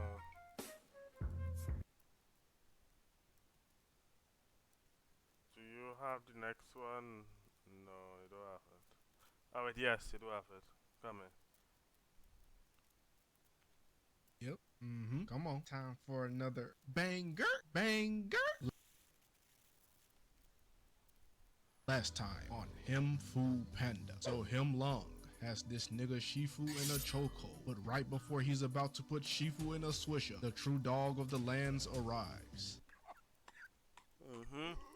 Stairs is Shifu, here. how in the world do you get your old tail up and down them stairs? This man Tai Lung looking so flabbergasted over here wondering who done pulled up and interrupted his fade. And tell me why he got Shifu in this vice grip of a chokehold. Tai Lung really been training with the Undertaker. Chokehold badge on Hall of Fame. Who you supposed to be? Barney? I told that nigga he was built like Barney. Sheesh. I'm tired, but I'm the Dragon Warrior. Dragon what? This goofy Shifu? Really? I'm finna pack this nigga up. Poe pulled out the Dragon Scroll DLC pack and started taunting that boy Him Lung. But Tai Lung ain't one for the games. And Rocco jumped with that stiff jab. Bro out here looking like prime Mike Tyson. I guess Poe thought this fade was a game of wall ball and bounced back at him, dropping that maxed out gut on Tai Lung, now sending him flying back into the pole like a stripper. And right here, I knew what this fade was gonna be. A bunch of plot armor shenanigans to hold my boy Tai Lung got the dub. Cause ain't no way Poe over here dropping gut jutsus on Him Lung. What the freak? This nigga just rocked my jump. Aha, yes sir, boy. Poe thinking he done tapped into his inner Karate Kid. Dude really think he Bruce Lee. Look at wax on, wax off head tail. Tai Lung get to pressing him with the quickness though. He can't let that man slide for the BS attack he just used. Hey Tai Lung, my boy, I don't know how you gonna do it, but you gotta fade this pot-bellied built goofy, bruh. Can't let this pig off back at the barnyard nigga fade you. Losing to this man gonna look bad on your resume. I tell you this, because I will revoke your Him Lung status if you sell this fight. You can do this the easy way or the hard way. No, Sirski. Bro is a booty warrior. So Him Lung speared this goofy out the temple, looking like Edge from WWE. And man's Poe is not taking this fade serious. He's smiling and jump, but he caught a knee that got bro looking like a fidget spinner. Do y'all Doodle Bob still play with them fidget spinners? No. I swear them things had my generation in a chokehold, boy. I'm talking I was running licks on kids back in middle school, selling my fidget spinner I bought for 50 cents from the gas station for $10. That is true. That is true. I can see that one. But fidget spinners, I think you, when you sell it now, but you make some big money. Hey, Can't you blame me though? I needed to make sure I had the facilities to get me an iced honey bun every day at break. Anyways, Poe out here looking like your typical African American grandma hitting Talon with that switch. Yeah. Y'all don't know about them switches, bro. Only the real ones know those were the worst whoopings. But I ain't gonna lie. When Talon came back, him and Poe was going lick for lick, falling down these Minecraft-generated stairs. At least until Poe dropped the dunk on Talon's face. Gave that boy a mean cheek-to-cheek fade. And I know bro gonna wake up in the morning with pink eye after Poe released one of them silent but deadly fart jutsus in his face. I swear, if someone does this around you, they really should be charged with attempted murder. Yes. Bro, the smell they be emanating from these people's bodies be so vile, it can only be seen as despicable and evil. But they over here flying through buildings taking no damage. Bro, these movie characters just automatically get infused with vibranium. Cause how are these niggas just eating damage and walking it off unfazed? Poe channeling his inner Miles Morales, using this top ramen to yank that scroll from Talon. And bro, this Looney Tunes old fight, like come on. Bro eating mid-fade. The flavors are melting on my tongue. Then came out walking on these chopsticks and slaps Talon with this General Chow's chicken wok. Personally, Talon, I wouldn't take this level of disrespect. Ain't no way this Paraphone built Build-A-Bear gonna slap me across the dome with this 100 years worth of sesame chicken and Mongolian beef gunk that was stained into that wok. Hey, lock in, my boy, before I tweak out. Then bro started playing this scam old guess where game. That and I'm gonna spin it. Who said they saw it? And I'm gonna spin it again. You said 1, 2, or 3. Which one you said it? Talon had enough and swatted all that junk away and started chasing the scroll again. Poe came in like Miley Cyrus on that wrecking ball though, with the firecracker cart smashing him lung. My guy in the background talking about some. This goofy nigga Poe just can't hold on to the scroll to save his life though. Bro's hands are more buttery than LeBron's fingers when he trying to hit the iconic OG reverse dunk. Now explain this to me. Bro, this nigga Poe is a fat nigga through and through. He imagined the scroll as a #1 special from Panda Express and then turned into a world-class wall climber. Got Talon over here thinking he really him for real. How the freak is that goofy moving like that? So he kicks the wall trying to hold Poe from grabbing the scroll. Poe still climbing and did the dash on the roof, sending roof tiles all in Talon's face. Looking like he just lit off the blicky with his feet. Gave that man a new face job. One more towel and he would have been looking like handsome Squidward. But now the games are over. Cause Talon jumped into the air looking like Sanji Vinsmoke and dropped a heel to toe dead on Poe's cranium maximus. Got Poe laid out like this is a crime scene. And if you thought that was it, no, Sirski. Himlung came in with the double fist to blow Poe's back out. The smoke clears and Poe looking baffled, confuzzled even. Cause I know he's seeing stars after that devious backshot session right there. Finally, nigga, I've been trying to get this DLC pack for 20 years. Talon opened that scroll and he knew he was hold immediately. What is this, fatty? Where all them him jutsus at? You good, bro. I got hold too, my guy. That whole nigga Franklin. I mean, Oogway didn't update the drivers on the scroll. Yeah, bro. He hold us both. But I'm still him, though. Freak. Huh? What? Talon starts tagging Potail, but he over here finna tinkle his winkle thinking this is a game. Poe really friends with SpongeBob, cause how the freak is he taking no damage from these licks? Then he gets hit with that double fist again, but this time he pulled out the Uno reverse card and dropped them paws right back on Talon with double damage. And I can't lie, Poe started packing up Talon right here. He over here parrying attacks like IP Man with the weave badge activated. Poe might be gang for real because he started walking down Talon. This goofy started moving like the speed walking grandma at the trail with the 5-pound weights in her hand and gave him one of the most disrespectful backhands of all animation. Like, come on, Talon. This behavior cannot be tolerated. He caught the foot, slammed my guy, and then dropped a schmeat on his head top. Bro is really a dickhead now. What did he say? Then he started violating. It's a Talon. You're packed, buddy. Cause ain't no way I'm gonna let a nigga beat my tail with my own body parts. What is he, a ventriloquist? Yeah, there it is. Ventriloquist. Sheesh. Saying some of these words be hurting my brain, bro. Anyways, and then Poe threw it back on Talon for the second time this fight. Got my guy Talon going through all the default 2K faces in my player. Now he done channeled his inner Patrick Star and the squeeze. He clenched them butt cheeks and sent boy flying into the air like Team Rocket. Dang. I really tossed that goofy nigga. Now this dude is in straight chicken box mode. He done got beat and ready for his meal so he can go ahead and dip out. Bro really came out the mud and his whole fit is tarnished. And he's still trying to talk that cash money. You is not cash money Mark, my boy. You fat Barney built mother. Oh, like, really nigga? I just folded you no diff, buddy. Talon really tried sneaking in that last haymaker. Poe caught that finger and started speaking facts. Here, you're childhood technique. This is literally my movie, broski. He lifted that pinky finger like he was finna go drink some tea with a side of crumpets. No. You cap, nigga. Not the whooshy finger. Ah, you've heard of this hood technique then. Cap, bruh. Sheepu didn't teach you that. Correct. Nah, I'm just him. Skedaddle. Bro dropped that finger and the whole land heard his mixtape. Yeah. I ain't gonna lie. Yeah, I respect like, it, bro. that I'ma was the give you your coolest stripes thing, right dog, here, as my a boy. child, Bro holding like. his own weight. Done whooped up on the hardest fader in the verse so far. Junk really crazy how Tylon got hold, man. But Tylon, my boy. Jumper, give me What? a read. Tell Don't even say respect. nothing, just give me a read. Tell respect, though. I still have respect for Tyler. I ain't gonna lie, you was hooping. Jutsu Mafia. Hidden technique. Peace. I still have respect for Tyler, even if I'm after all these years watching now. Do you both do Kegel exercises? Every day. Yeah, I do my Kegels. There's this TikTok creator I watch, and like every time she comes on my feed, I'm like, okay, I gotta do it. And so she does it along to songs like Beat It by Michael Jackson. So she'll go, she does her little hand motions, and she's like, okay, hold, okay, rapid fire, boom, boom, boom, boom. I literally do. Am I supposed to? Like, is this an important thing? It makes you stronger. Oh Yeah, my yeah. god. So I could truly have a gorilla grip. Yeah, you could. Like, what happens if I don't? It'll be easier for you to piss yourself, no joke. Incontinence later in life? Yeah. That's so scary. I know, you better start. Better I get should on those start? Kegels, babe. Yeah. Is it like clenching your butthole? Yeah, it does the same thing. Yeah. With dudes, it's how they flex their dick. It clenches the butthole too. It's the same thing.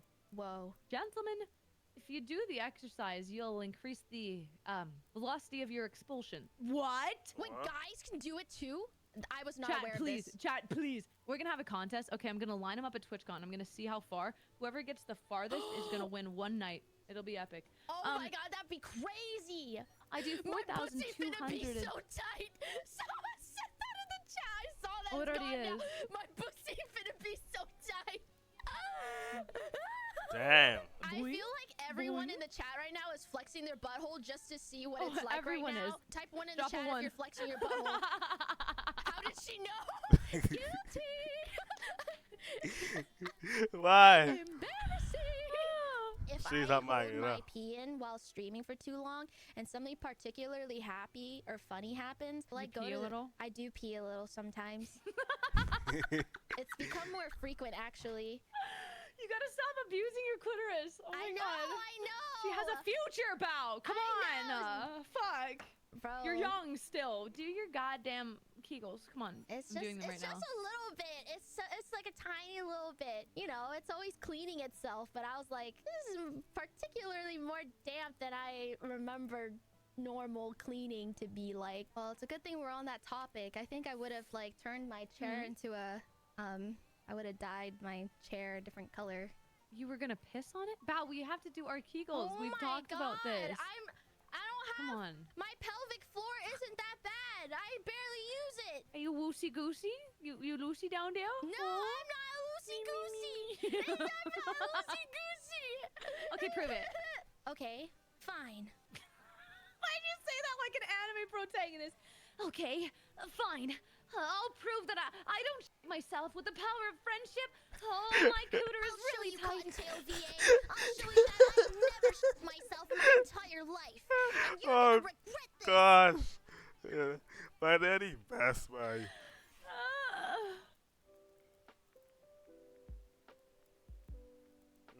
My daddy best, Oh yeah, I struggled with the gloves for We should just get a very gloves, long to be time. honest. Yeah, I got new gloves. Oh, I should go get new gloves. Oh my god, look how dirty these are compared to yours. Huh. Can I help you? Oh, whoa, what are you doing? Whoa! What are you doing? Nothing. Wait for the cake to finish. Wait for the cake. You wanna? What? You wanna? Wanna what? You wanna? What do I want? You wanna? I want. You wanna? I wanna. Wanna? I wanna. Wanna? I wanna. We do have. Ah, kawaii. Oh! We have a something? Oh! What the heck was that? What was that? Yeah, Wait, it's not adorable. You wanna? The fingers! You wanna? I wanna. You wanna? I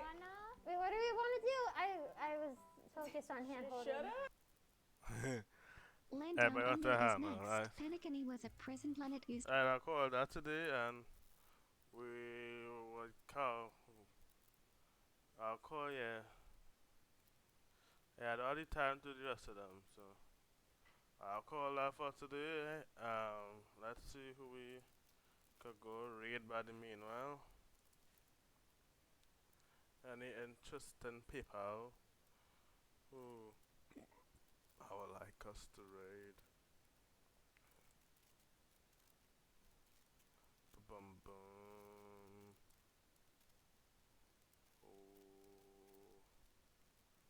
Oh, gosh, they changed. I thought let's look again. Well, I'm just open Twitch Island button to try to look through all that again. They gonna change all the layout look again. I don't know why they keep changing. That's what I'm saying.